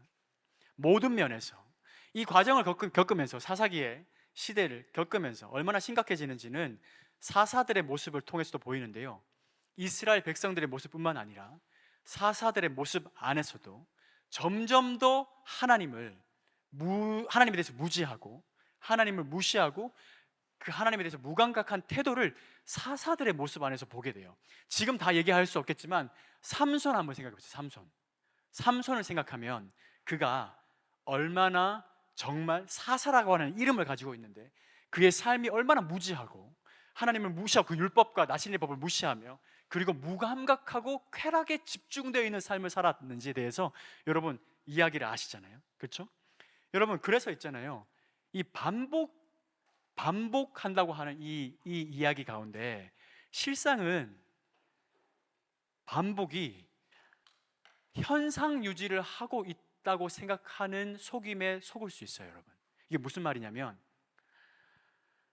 우리는 종교 생활을 하고 교회 생활을 하는 반복 가운데 매주마다 교회를 다닙니다. 신앙생활을 하고 있는데 이 현상 유지가 아니라 어쩌면 있잖아요, 엄청 우리의 이런 반복들이 엄청 상황이 나빠지고 있을 수가 있어요. 그럼에도 불구하고 깨닫지 못할 수가 있습니다. 제가 얼마 전에 치아를 발치를 했거든요. 여기 이가 없어요 지금. 그래서 그 웃음에 여기가 이렇게 없어요. 치아가 이를 뺐어요. 이게 어떻게 된 거냐면요, 제가 3, 4년 전에 이게 치아에 충치가 생겨가지고 신경치료를 했어요. 여러분, 신경치료가 뭔지 아세요? 해보신 분도 계세요? 썩어가지고 더 이상 안 돼가지고 신경을 다 완전히 이제 메워가지고 느끼지 못하는 상태로 만든 다음에 거기에 이제 덮어 씌우는 걸 신경치료라고 하는데, 그러고 나서 이제 미국에를 갔다 왔거든요. 미국의 미주 지부를 섬기러 미국을 갔다가 2년 뒤에 돌아오는 과정 가운데 한국에서 지금 1년 반째 살고 있는데, 있는 동안에 제 잇몸에 물집 내지는 고름 같은 게 잡히기 시작했어요. 그래가지고 이게 뭔가 해가지고 잇몸병인가 해가지고 그냥 터뜨렸더니 그냥 그렇게 아프진 않아요. 좀 지나니까 또 생겨요, 물집이. 또 터뜨렸죠. 그게 괜찮았어요. 잇몸병인 줄 알았어요. 그래가지고 양치질을 열심히 했고요, 잇몸 마사지를 이렇게 하면서 이거 자꾸 생기는 거야, 이게 뭐야, 이렇게 하면서 계속 그렇게 산지 한 1년 정도 가까이 그냥 그렇게 치과를 가야지 하면서 좀 바빠서 못 갔어요. 근데 있잖아요, 어떤 일이 제 안에 벌어지고 있었는지 대해서 알게 됐는데, 무슨 일이 벌어지고 있었냐면, 저는 잇몸병인 줄 알았는데요, 이게 무슨 일이냐면 제 신경치료를 했던 그 치아가 안에서부터 다시 썩기 시작했던 거예요. 그래, 그 썩기 시작해서 그 썩은 염증이 흘러나오기 시작하는 거죠. 그러면서 제 뼈를 녹이기 시작하고 있었고, 근데 저는 신경이 죽었으니까 못 느끼잖아요. 그래서 나중에 그거 치과 바로 가봐야 된다고 하는 간증하시는 선교사님과 만나서 얘기하다가 자기도 그랬는데 갔더니 그게 신경치료했던 게 문제가 생겼더라. 그 얘기를 듣고 제가 빨리 병원에 가서 CT를 찍었더니 의사 선생님이 이렇게 얘기하시더라고요. 아, 이거는요 뽑아야 돼요. 그리고 지금 여기 보이는데, 여기 엑스레이 보이시죠? 여기 까무쳐 뼈가 녹아서 없어진 거예요. 뼈가 소실됐어요, 많이. 그래서 발치를 하셔야 되고 임플란트 하셔야 됩니다 라고 얘기를 하는 거예요. 그러니까 그리고 바로 발치를 했어요. 발치하는 데 있잖아요, 아, 이거 뼈가 부서질 수 있습니다 이렇게 잡고 이제 뼈 이렇게 하는데 우두둑 뼈가 이제 부서지면서 뼈 부서진, 이 치아 부서진 거 봤더니 쪼개진 조각 안쪽이 완전히 까맣게 다 썩어 있었어요. 그래서 그 뼈가 고름이 생기고 그래서 녹았고, 그래서 그 고름이 잇몸에서 계속 그 고름집을 만들었던 거예요. 그러니까 이 발치를 하자마자 있잖아요, 그 잇몸 있잖아요, 바로 났어요. 원인을 완전 잘못 알고 있었던 거예요. 그리고 저는 계속 그 물집을 터뜨리면서 아, 뭐 괜찮겠지. 괜찮지 않아요. 점점 더 상태는 심각해지고 있었고 계속 방치했으면 의사 선생님 얘기로는 더 많이 늦었으면 대공사 들어가야 됐었습니다. 이렇게 얘기하시더라고요. 대공사. 그분들 이렇게 공사라고 얘기하시더라고요. 좀 묵상을 하게 됐어요. 느끼지 못하는 거, 신경이 없으니까 느끼지 못하는 거예요. 무감각한 거죠. 느끼지 못하니까 이런 회전을 도는 동안에 이게 지금 내가 어느 나락으로 처박고 있는지를 전혀 몰라. 계속 반복하면서 괜찮겠지 돌아가고 있는 거죠. 그런 상황에 이 일들이 사사기가 반복이 되어서 사사기 결론 부분에 이르면요, 결론에는요 두 가지 이야기로 결론이 나요. 두 이야기. 얘기를 길게는 할 수 없는데, 자, 이 사사기의 두 얘기에 있잖아요. 결론은 또 있잖아요. 사사기 되게 독특해요. 결론 부분이 5장이에요. 5장. 전체가 21장인데 거의 4분의 1이 결론 부분이에요. 결론 부분에 두 가지 종류의 얘기에 엄청난 많은 이야기를 할애하고 있어요. 자, 18장은요 무슨 얘기냐면, 에브라임 사람 미가라는 사람 있어요. 그리고 베들레헴 출신의 레위인 얘기가 기록되어 있고요. 그리고 19장부터 21장의 3장을 통틀어서는요 누구 얘기가 있냐면, 역시 에브라임에 사는 한 제사장 혹은 레위인, 한 레위인과, 성경에 기록된 대로 레위인으로 하겠습니다. 에브라임 구석에 사는 한 레위인과, 그리고 베들레헴 출신의 첩이에요. 한번 확인해 볼게요. 이 스토리, 이 이야기 읽어보셨죠? 들어보셨나요? 줄거리를 제가 얘기를 해야 되나요? 짧게 얘기를 하자면 이런 거예요. 자, 에브라임에 미가라는 사람이 살았는데, 미가의 엄마의 돈, 은 1,100, 지금으로 따지면 얼마인지 모르는 굉장히 거금이 없어진 겁니다. 그래서 그 엄마가 너무 열받아가지고, 돈 훔쳐간 놈, 얘 죽일 놈, 저주를 먹고 벼락을 받아서 지옥에 떨어져라, 저주를 엄청 한 건데, 알고 봤더니 그 아들이 훔쳐간 거예요. 그래서 그 아들이 엄마한테 회개를 합니다. 엄마, 사실은 그 돈 있잖아요, 엄마 저주하셨 그 돈 있잖아요, 그거 저한테 있는데요. 그랬더니 엄마가 뭐라 그랬냐면, 야 이 망할 놈, 이렇게 한 것이 아니고, 어머 우리 아들이 회개를 했다는 거예요.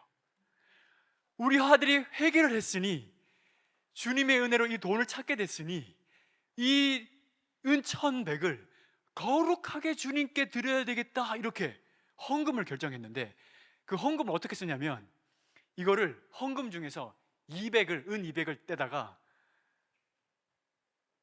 우상을 만들어요. 은신상을 만들어요. 신상을 만들어요. 그리고 그 900은 어땠는지 몰라. 거룩하게 드린다고 했는데 200은 하고 그 900에 대한 행방은 없어요. 그렇게 하면서 이제는 진짜 우리 아들이 복을 받을 것이야, 이렇게 막 했는데, 그때 이 미가는, 이야 나도 이제 회개를 했고, 또 엄마도 혼내는 게 아니라 나를 축복해 줬으니까 이제 난 좀 더 뭔가 헌신을 해야 되겠다, 이렇게 결정하고, 그 집에 신당이 있었어요. 신당이 있는데 에봇을 만들고요. 에봇은 제사장의 옷입니다. 에봇을 만들고, 그리고 자기 아들을 레위인으로 삼아요. 이 신당을 관리할 자기 아들을. 여러분, 레위인은 어느 지파가 돼야 돼요? 레위 지파예요. 근데 자기는 뭔 지파예요? 에브라임 지파예요. 근데 자기 아들 레위인이 그냥 시킨 거야. 신당을 만들, 거기 제사장 같이 다 준비되어 있는 거야. 모양이 다 갖춰져 있어. 여호와의 지분을 다 만들어 놓은 거예요. 그랬는데 어느 날 베들레헴 출신의 레위인이 지나가다가 미가 집에 들른 거예요. 당신은 뭐 하다가 어떻게 온 거예요? 나는 베들레헴 출신 레위인인데요, 저 지금 살 곳이 없어가지고 왔습니다. 왜 살 곳이 없었을까요? 왜냐하면 이스라엘 백성들이 레위인들 돌보지 않았기 때문이죠. 베들레헴 출신 레위인이 와서 미가 집에 갔더니, 그러면 잘 됐다, 너 레위인이니까 우리 집에 제사장 해라. 그래가지고 이 레위인이 미가 집에 제사장이 된 거예요. 그랬더니 나중에 한 장을 넘어가 보면 그 다음 중에 단지파가 그때 약속의 땅을 믿음으로 쌓아서 하지 못하고 너무 가난한 사람하고 싸우기 힘드니까 다른 살 곳을 찾고 있었다가 이 집에 들린 거예요. 이 집에 들렸더니 신당이 있고 그리고 레위인이 있네. 점괘를 보듯이 우리가 저기 가려고 그러는데 땅을 얻을 수 있겠니? 그랬더니 가라. 왜냐하면 에봇 안에는 우림과 둠밈 같은 그런 거 있거든요. 그리고 다 흉내 내가지고 점 보듯이 주님이 승리하게 해주실 것이다 이렇게 해서 가는데, 생각해 보니까 우리 단지파에 이런 게 있었으면 좋겠는 거야. 그래가지고 그 단지파 사람들이 칼차고 힘센 600명이 이 레위인을 데려갔어요. 나 여기에 고용됐는데. 그랬더니 생각해봐라, 한 집안의 제사장이 좋냐 한 지파의 제사장이 좋냐. 그랬더니 이 레위인이 너무너무나 기쁘게 단지파의 제사장이 되기로 결정하면서 막 갔어요. 그래서 미가는요 확신했거든요. 내가 이렇게 하나님께 헌신했더니 여호와께서 나에게 축복을 하실 것이다 그렇게 생각했으나 결국에 어떻게 돼요? 다 잃어버렸어요. 그런 코미디 같은 얘기가 하나 기록되어 있고요. 19에서 21장에는요 에브라임에 사는 레위인이 베들레헴의 첩에게 첩을 뒀어요. 여러분, 제사장이 레위인이 첩을 두면 됩니까 안 됩니까? 괜찮나요? 안 괜찮거든요, 여러분. 안 괜찮아요. 주님이 원하시지 않으세요. 근데 첩을 뒀어요. 근데 베들레헴 출신이야. 첩을 뒀는데 그 첩이 있잖아요. 어떻게 했냐면 불륜을 저지르고 도망가 버렸어요. 그리고 자기 아버지가 있는 베들레헴으로 도망가 버렸어요. 그래가지고 그 레위인이 그 첩을 찾으러 가면서 이야기가 시작됩니다. 그렇게 시작한 얘기 들어는 보셨죠? 근데 사실 이 얘기 너무 끔찍하고 너무나 엽기적이라 가지고요 설교나 이런 데서 잘 못 들어보실 걸요. 아마 잘 얘기 들어보기 힘든 얘기예요. 근데 그래가지고 여러분 아시는 분은 아시겠지만, 그래서 첩을 찾아갈 때 어떤 마음으로 찾아가냐면, 읽어보시면 다정하게 얘기해서 데려오려고 그렇게 하고 결심하고 가요. 그래서 며칠을 묵다가 다시 데리고 돌아오려고 하는데, 거기에 기브아라고 하는 베냐민 땅에 머물러서 하는데, 그 지방 불량배들이 어떻게 해요? 소돔과 고모라처럼 거기에 있는 사람들 다 손님 끌어내가지고 내가 너희와 동성애를 하겠다, 완전 소돔과 고모라 같은 상황이 베냐민의 한 성읍의 상황이 된 거예요. 그래가지고 했는데 거기 남종도 있었거든요. 근데 누구를 끌어내냐면요 이 첩을 끌어내요. 다정하게 데려가려고 했던 자기의 첩을 그 사람들이 내어주고, 그 첩은 거기서 지옥을 경험하고 그 아침에 죽어요. 근데 그 레위인이 그 첩을 싣고 집에 가가지고 어떻게 하는지 아시잖아요, 그죠? 그 첩의 시신을 12토막을 내가지고 각 지파에 보내게 되고요. 이 일에 대한 이 사건을 대면한 이 이스라엘 12지파가 너무 충격을 받고 경악해서 다 모여가지고 이 불량배들을 내놔라 베냐민에게 얘기했더니 베냐민이 싫다 이렇게 된 거예요. 그래가지고 이스라엘 내전이 벌어져요. 내전이 벌어지고 그 내전의 결과로 베냐민 사람들이 완전히 다 전멸해요. 600명 도망간 600명 빼고. 이런 사실 굉장히 엄청나게 비극적인 얘기가 이 사사기의 결론에 되어 있는 이 두 얘기예요. 이게 진짜 정말 너무 황당하지 않나요? 근데요 이 일에 이 사사기에서 펼쳐지는 이 미친 광풍을 막을 길이 없어요. 근데 이 이야기들 하면서 사사기가 내리는 결론이 뭔지 아세요? 이 사람들에게 이 사사기의 시대의 특징이 왕이 없었다는 거예요. 왕이 없고, 그리고 자기 소견에 뭐예요? 자기 생각에 옳은 대로 행하고 살았다는 거예요. 그러니까 자기 생각이 결론이고 자기 느낌이 결론이고 자기가 제일 중요해요. 자기가 중심이고 자기가 우주의 중심이고 자기가 기준이에요. 그러니까 여러분, 이 질문에 대답할 수가 있을까요? 왜냐하면 내가 중심이니까, 내가 우주의 중심이니까 알 수가 없지 당연히. 항상 자기가 기준인데, 항상 자기가 중심인데, 자기가 어디 있는지 어떻게 알겠어요? 자기가 전부고 다른 사람들이 다 나를 중심으로 상대화되어 있는데 어떻게 자기가 이 질문을 내가 어디에 있는지 자기가 어떻게 알겠냐고요. 객관적인 위치 파악이 안 돼요. 불가능해요. 이것이 바로 사사기의 특징이라는 거예요. 이 사사기에 자기가 중심이 된 이 시대의 이 모든 절망적인 상황이 지금 딱 말하는 포스트 모던 내 느낌이 중요하고, 똑같은 예수를 믿어도 네가 믿는 예수를 나한테 강요하지 마라, 나도 내가 믿는 예수가 있다, 이런 말 이해가 돼요 여러분? 엄마 아빠가 믿는 예수님을 나한테 강요하지 마, 나도 예수님 믿어. 여러분, 이 말을 어떻게 굉장히 설득력 있는 말로 받아들인다면 여러분은 지금의 세상 사람들의 생각의 흐름 가운데 완전히 노출되어 있는 거예요. 동화되어 있는 거예요. 여러분, 그렇지 않아요. 하나님의 눈에 옳은 것이 있고 옳지 않은 게 있어요. 내가 믿기 원하는 방식대로 믿어야 될 뿐이 아니고요, 그분의 완전한 기준과 그분의 완전한 법이 있어요. 믿으시는 분만 아멘. 근데 이때 딱 자기가 믿고 싶은 대로 방식대로 믿었던 시대라는 거예요. 그러니까 당연히 이 질문 앞에 사사기 전체가 무지하고 무시하고 무감각할 수밖에 없는 거예요. 근데 여러분, 더 놀라운 게 뭔지 아세요? 이 결론에 나오는 이 두 가지 얘기 있잖아요. 이 두 가지 얘기가 결론에 나왔는데 있잖아요. 이 사건이 언제 있었던 일인지에 대해서 사사기가 굳이 밝혀요. 이 사건이 언제 있었던 일이냐라는 사실을 굳이 밝히는데, 사사기 한번 찾아가 보세요. 18장. 얘기를, 그것도 시작하면서 배경을 얘기하는 게 아니라 이 두 얘기를 쭉 얘기하다가 마지막 부분 정도 될 때에 근데 있잖아, 이거 언제 일어난지 알아? 이렇게 말하면서 이 사건이 일어난 시기를 굳이 밝혀요. 사사기 18장 30절 한번 읽어볼까요? 사사기 18장 30절 찾으신 분 같이 읽어봅시다. 시작. 단 자손이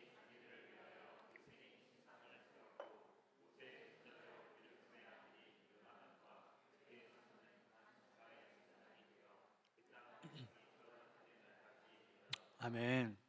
여러분, 첫 번째 이 미가 얘기 있잖아요. 미가 얘기에 나온 이 레위인의 이름이 밝혀지는데, 이 레위인의 이름이 뭐냐면 요나단이에요. 요나단. 자, 근데 이 요나단이 누구의 손자라고요? 네? 모세의 손자. 모세가 동명이인이 있을 수도 있겠지. 근데 누구의 아들이라고요? 게르솜. 이때 이 레위인과 그의 자손들이 이때 데려갔던 단에서 단지파의 제사장으로 대대로 섬겨요.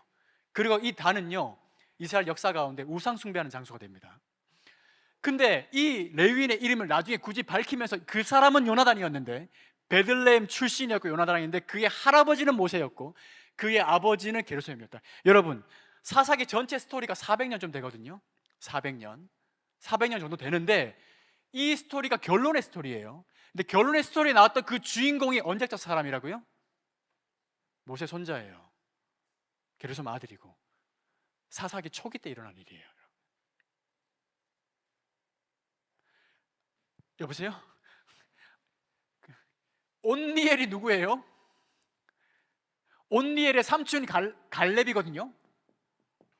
갈렙과 여호수아. 세대로 따지면 갈렙과 여호수아와 게르솜이 같은 동시대 사람이에요. 같은 세대, 같은 나이대, 연령대 사람이란 말이에요. 그러니 적어도 온니엘 사사가 다스리는 시대에 일어났던 그런 종류의 사건이 바로 이 일이었던 거예요. 근데 단지파가 땅 찾아 다닐 때는 사사기 2장에 나와 있던, 초기에 나와 있던 사건이었어요. 단으로 올라갔던 사건. 자, 그리고 이 두 번째 사건, 레위인의 이 사건은 언제냐? 기록되어 있어요. 20장, 사사기 20장 27절로 28절. 자, 사사기 20장 27절로 28절 제가 한번 읽어볼게요. 이스라엘 자손이 여호와께 물어요. 베냐민 지파 저거 어떻게 해야 되죠? 완전히 다 싹 쓸어버릴까요? 이렇게 묻는 그런 얘기할 때, 그때에는 하나님의 언약궤가 거기 있었고, 사무엘서 넘어가면 뺏기죠. 28절에 자, 한번 같이 28절 찾으면 같이 읽어봅시다. 시작. 아론의 손자인 엘르아살의 아들 비느하스가 그 앞에 모시고 섰더라. 자, 그때의 배경에 있었던 성막을 지키고 있던 사람이 누구라고요? 아론의 손자 비느하스예요. 모압 평지에서 이스라엘 백성들 간음할 때, 그죠? 여호와의 분노로 하나님 앞에서 겁없이 간음하던 그 남녀의 배를 한 창으로 꿰어서 죽였던 하나님의 공의를, 하나님의 질투를 대변했던 그 사람이요. 그 사람. 같은 시기에 일어났던 사건이고, 모세의 손자 요나단, 아론의 손자 비느하스가 있을 때 일어났던 그 일이, 사사기 초기에 일어났던 그 일을 결론에 있는 두 사건을 가지고 왔어요. 왜요? 왜 그랬을까요? 왜 이 사건을 마지막에 기록했고, 왜 굳이 시기를 밝히고 있을까요? 여러분, 깊이 연구할 게 없어요. 무슨 말이냐? 이 스토리가 처음부터 그랬다는 거예요. 그래서 사사기 이 사이클은 사사들을 통해서 반복될 뿐만 아니라 사사기 전체를 통해서 반복되면서 뭘 말하는가 하면, 이 상황이 점점 악화돼서 이 지경에 이르렀다는 얘기예요? 아니에요? 아니에요. 원래 그랬다는 거예요. 점점 나빠지는 부분도 있겠죠, 일면. 그러나 본질적으로 처음부터 존재적으로 그들이 미생 같은 존재였다는 거예요. 와, 저는 이게 굉장히 충격이었어요, 여러분. 여러분, 다윗의 삶을 생각해 보세요. 그가 범죄했을 때, 치명적인 범죄를 했을 때 그가 회개하면서 고백한 고백이 시편 52편에 기록되어 있잖아요. 그가 이렇게 말합니다. 5절에 내가 죄악 중에 출생하였으며 어머니가 죄 중에 나를 잉태하였습니다. 무슨 말이에요?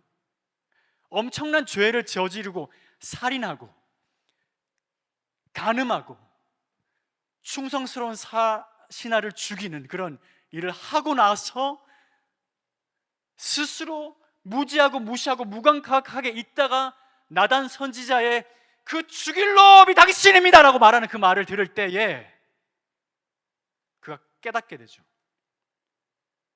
그 자를 끌어내서 당장 죽여라. 그런 놈은 이스라엘에서 살 가치가 없다. 나단이 말합니다.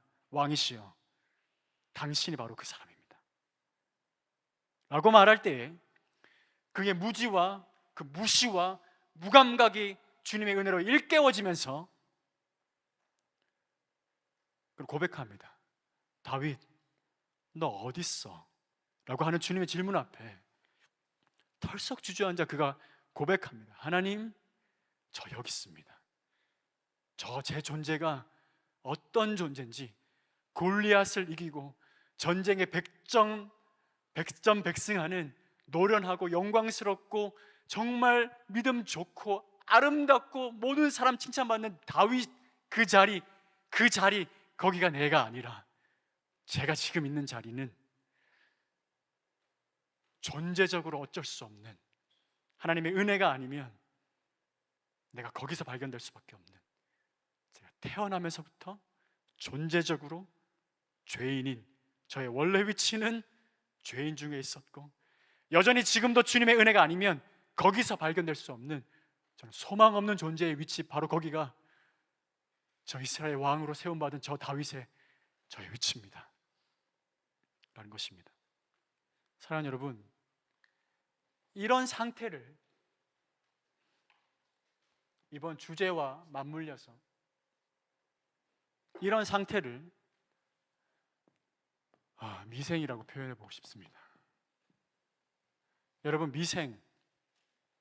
미생은요 해답이 없어요. 왜냐하면 다윗도 그런 것처럼 다윗이 좀 게을러져서 실수한 게 아니고요, 마음을 좀 해이하게 해서 그런 게 아니고요, 누구 때문에 어떤 환경 때문에 그런 게 아니고요, 밧세바가 대낮에 목욕했기 때문에 그래서 그런 게 아니고, 그가 존재적으로 처음부터 사실은 그런 위치에 있는 그런 존재였다고 하는 것이 성경의 메시지예요. 그러니까 사실은 원래부터 그런 거예요. 그러니 이 미생은요 조금 좀 노력하면은 탈출구를 찾을 수 있고 뭐 그런 게 아니에요, 여러분. 해답이 없어요. 길이 없는 것입니다. 근데 여러분, 진짜 비극은 뭔지 아세요? 불신자들은 진리를 모르고 알아도 무시할 수밖에 없고 무감각한 그런 상태라서 하는데요. 근데 진리를 안다고 하는 우리 안에서도 이런 현상을 보는 건 진짜 비극이에요, 여러분.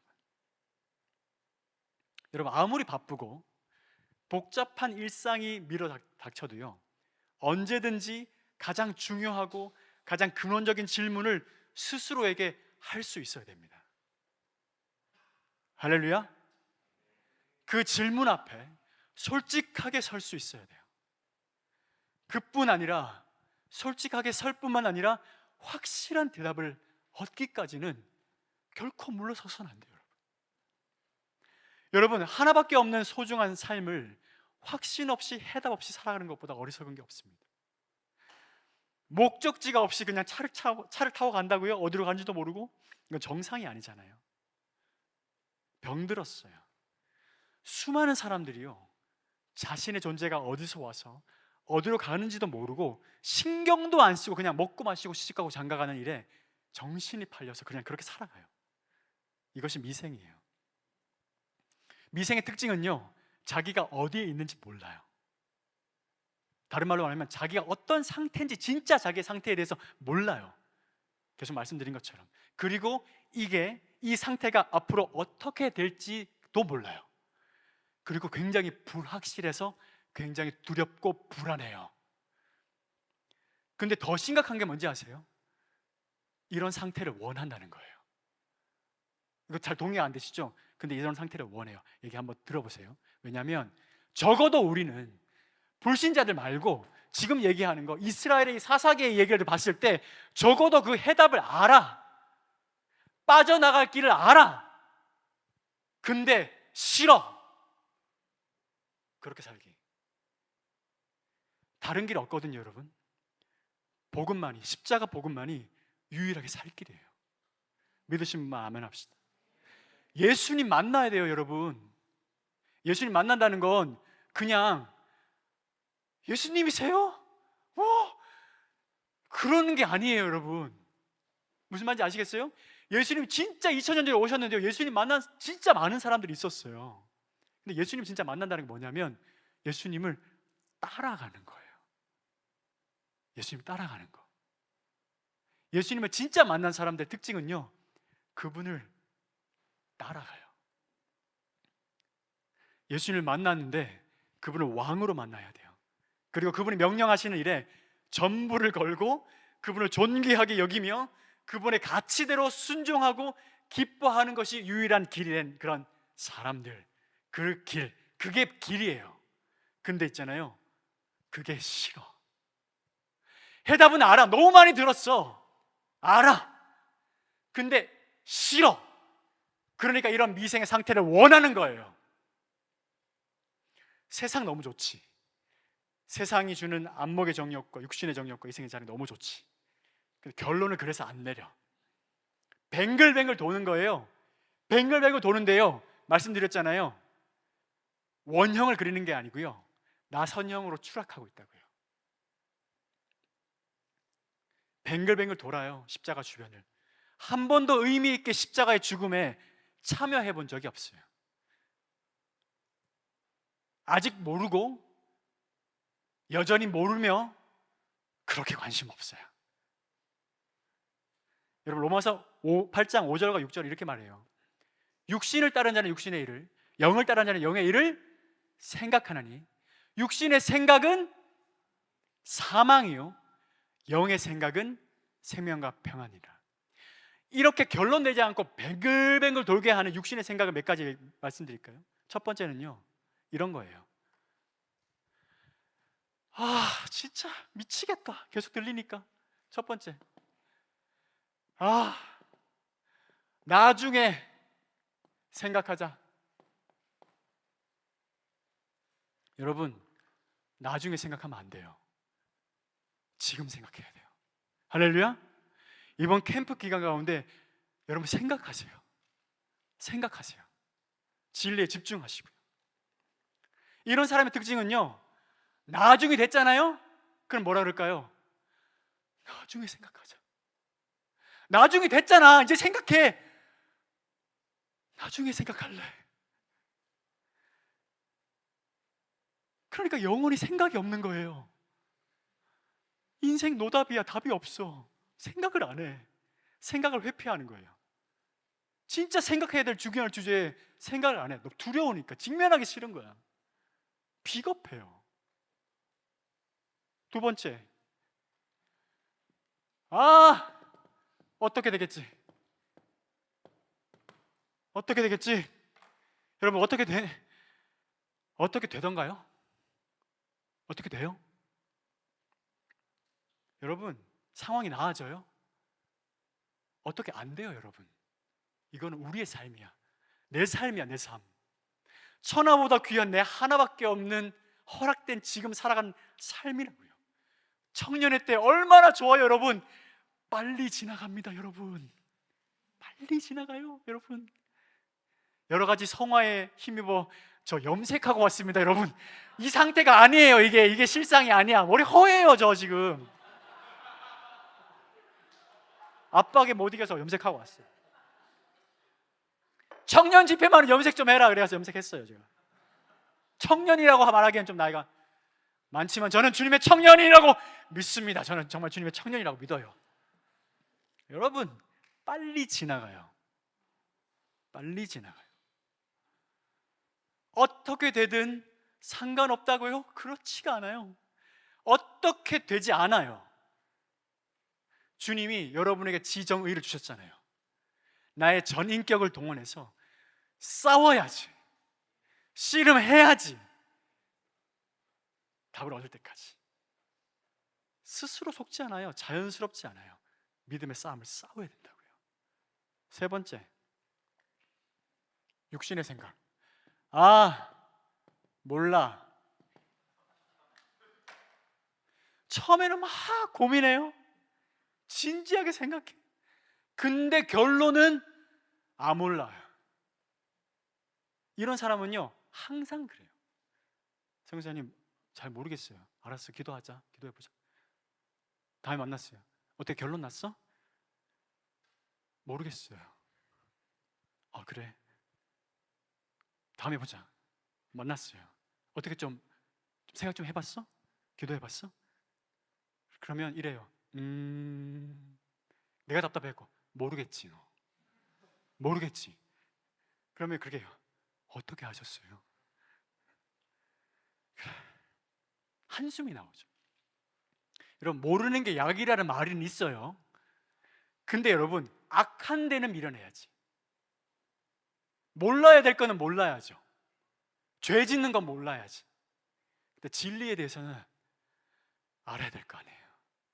안다는 말은 뭐죠? 붙잡고 순종해야 될 거 아니에요. 진리는 순종해서 배워야 될 거 아니에요. 왜 결론이 아몰라로 끝나는지 아세요? 순종하기 싫어가지고 미생의 상태에 머물고 싶은 거예요. 결론 나면 그렇게 살아야 되거든. 그래서 미생이 좋은 거예요, 여러분. 이게 진짜 자아의 감옥에 갇힌 것처럼 진짜 비참한 상태라는 사실을 여러분 깨달으셔야 돼요. 이거 진짜 비참한 거예요. 불신자들의 상태보다 훨씬 비참하다고요.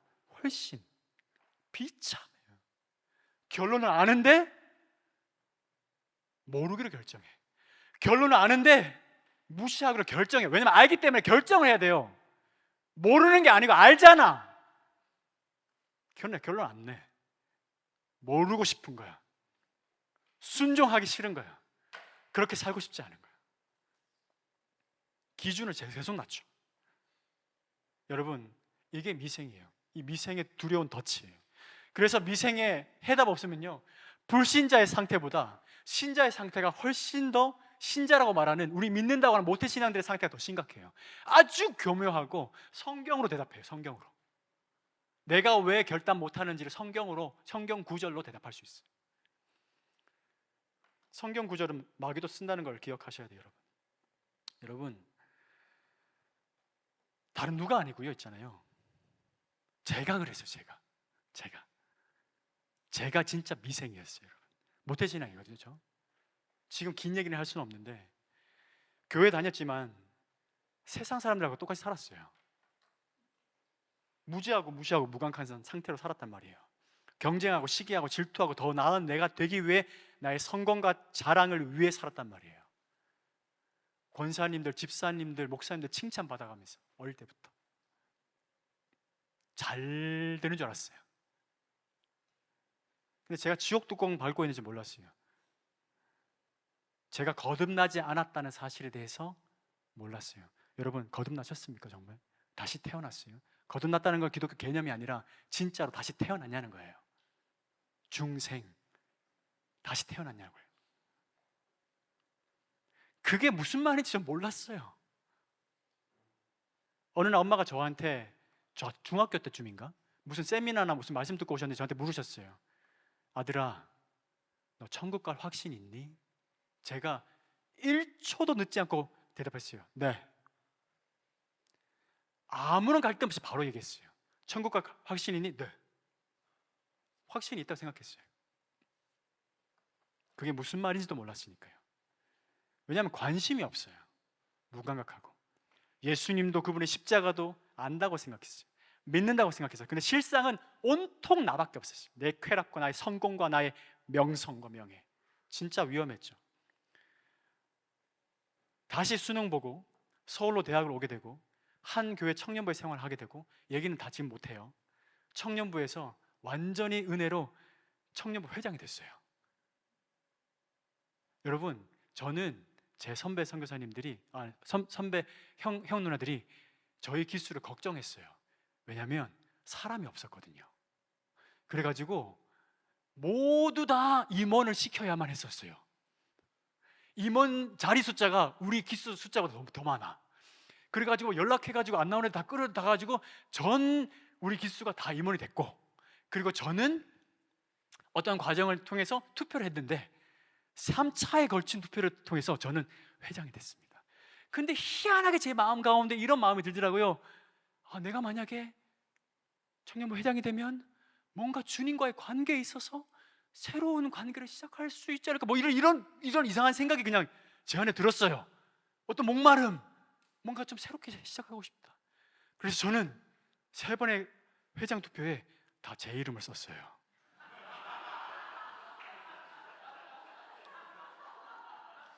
저의 간절함에 응답하셔서 주님이 저를 3차 투표에 걸쳐가지고 압도적인 지지가 아니라 간신히 근근히 그냥 회장이 된 거예요. 그리고 직분을 맡으면 사람이 행동이 바뀌잖아요. 새벽 예배를 가기 시작했고, 어느 한 새벽 예배 때 주님이 저를 만나주셨어요. 그런데 저는 그것을 인격적으로 예수님을 만났다라고 생각하고 있었어요. 예수님이 저를 만나주셨고 제 내면의 음성으로 사랑한다고 하셨어요.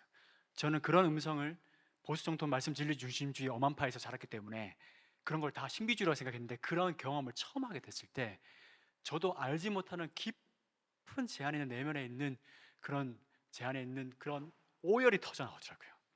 그리고 그 사건과 경험이 제가 예수님을 인격적으로 만났다고 하는 저의 경험이에요. 그리고 나서 저는 그때부터 주님을 기쁘시게, 적어도 죄는 짓지 말자, 적어도 제대로 기본적인 것은 지키자, 주님 앞에. 그래가지고 제 삶 그대로 흘러가던 삶을 돌이켜서 뭔가 주님께 의미 있고 주님을 기쁘시게 하는 삶으로 살아가고 싶어서 제 삶을 한 번도 도입해보지 않은 그런 종류의 경건이라든지 거룩이라든지 하는 개념을, 순종이라는 개념을 제 삶 가운데 도입하기 시작했는데, 그때부터 저는 미칠 것 같았어요. 안 돼. 한 영역, 음란이라고 하는 영역도 제가 통제가 안 된다고 하는 사실을 알게 됐어요.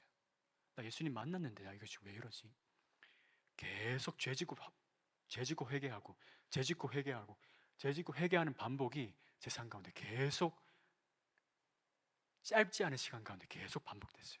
미칠 것 같아요. 근데 제가 미칠 것 같았는 목마름이 제가 그때 못 느꼈어요. 너무 무감각했어요. 제가 자신에 대한 자긍심과 자신에 대한 교만이 엄청 높았어요. 그래도 괜찮은 사람 아닌가? 그런 비참한 죄를 저질러도 자아의 어떠함에서는 무너뜨릴 수가 없어요. 근데 그 삶 가운데 주님께 내 삶을 돌이켜 주님을 따라가려고 했을 때 불가능하다 하는 결론 앞에 이르렀을 때 주님의 때에 주님이 저를 십자가의 복음으로 저를 찾아와 주셨어요. 사랑하는 여러분, 미생은요 탈출하는 게 아니에요. 여러분, 미생은요 구출받아야 돼요. 우리가 탈출할 수 없어요. 구출받아야 돼. 구원받아야 돼요. 구원자가 필요하다고요. 그리고 지금도 알아가요. 내가 얼마나 소망 없는 죄인인지. 제가 사사기 묵상하면서 주님이 저에게 말씀하셨어요. 제가 이 레위인과 똑같은 죄인이라는 사실을 알아요.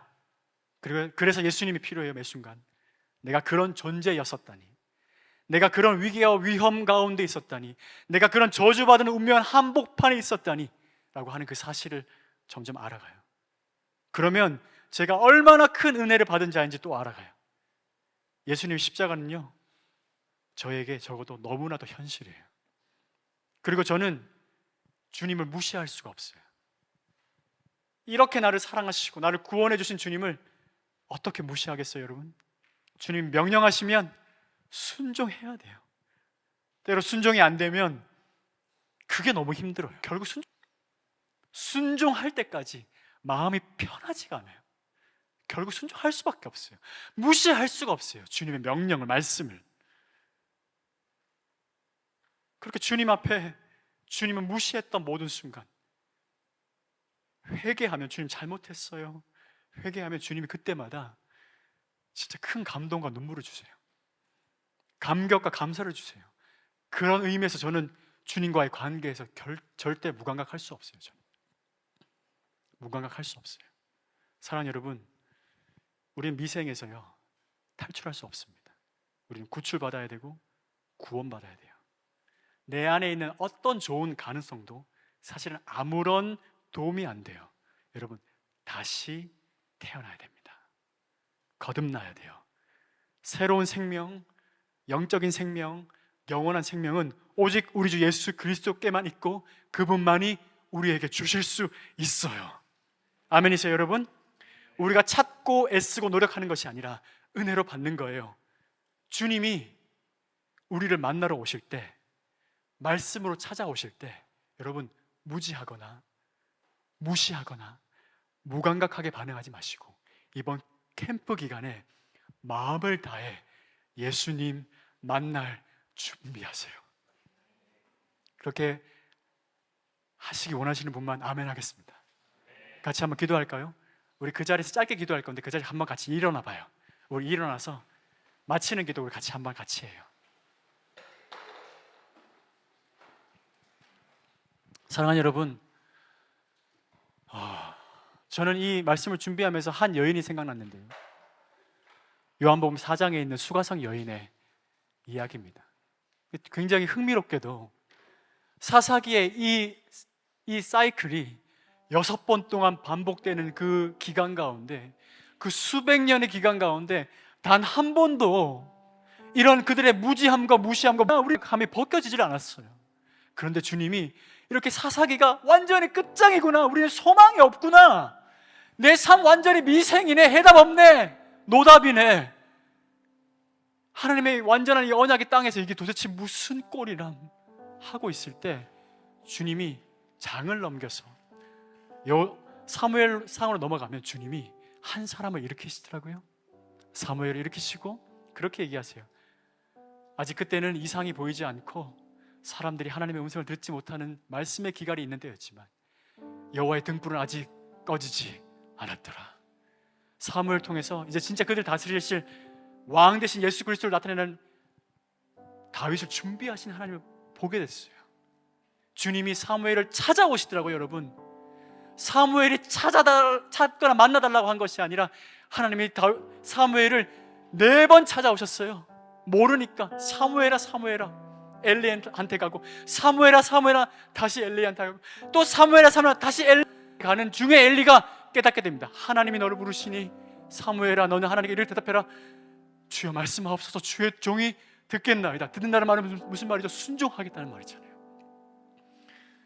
그런 거가 동일하게 이런 6번의 그런 비극적인 그런 무감각과 무시와 무지의 그런 상태를 지난 것처럼 요한복음 4장에 가면요, 남편이 5이고 지금 사는 남자도 결혼하진 않았지만 6번째 남자랑 사는 한 기가 막힌 한 사마리아 수가성 여인이 나옵니다.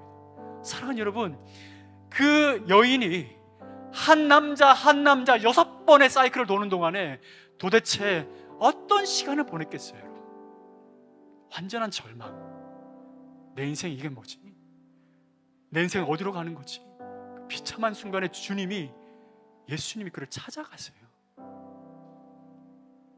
예수님이 찾아가셔서 믿을 수밖에 없는 그리스도로, 내가 바로 네가 목마르게 찾던 그 영원한 생수를 줄 내가 바로 그 메시아다.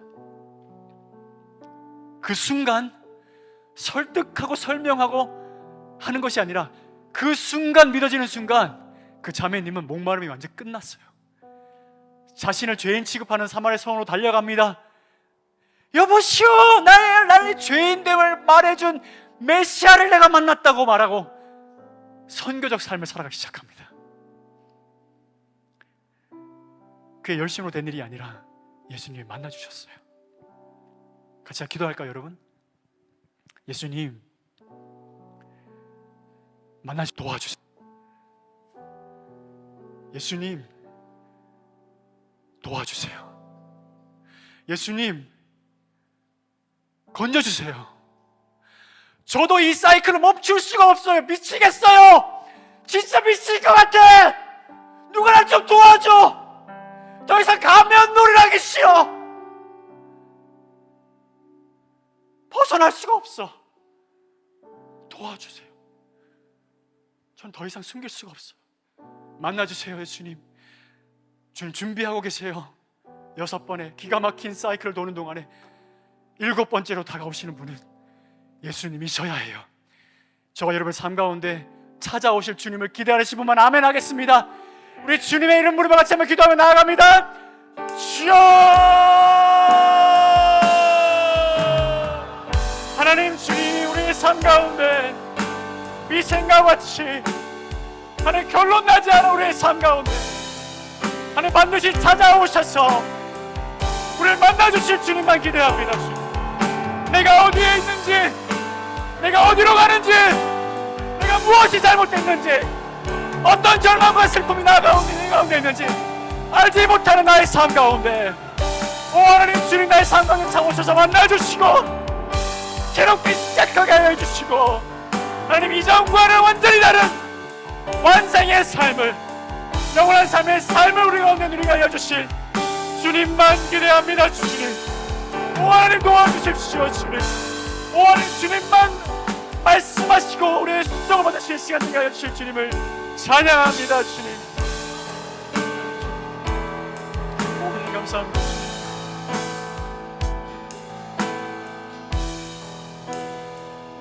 하나님 도와주세요. 하나님, 저 여기 있습니다. 미생의 굴레 가운데 머뭇거리고 있어요. 주님, 주의 말씀이 있고 부르심이 있지만 미적거리고 있습니다. 맴돌고 있어요. 주님 도와주세요. 주님 건져주세요. 주의 말씀과 부르심을 외면하지 않고 와이나 캠프가 진행되는 이 시간 가운데 정직하게 용기를 내서 질문 앞에 서겠습니다. 내가 어디에 있는지, 그리고 어디로 나아가야 하는지, 내가 어디에 서야 하는지, 어디에서 빠져나와야 하는지 더 이상 뒤로 미루지 않고 주님이 말씀하시는 그 말씀에 순종하는 그런 영광스러운 미생에서 구출받는 그런 복된 시간이 되게 하여 주실 주님만 기대하며 그렇게 행하실 우리 구주 예수 그리스도의 이름으로 기도드렸습니다. 아멘. 그렇게 행하시 주님께 영광의 박수 올려드리겠습니다.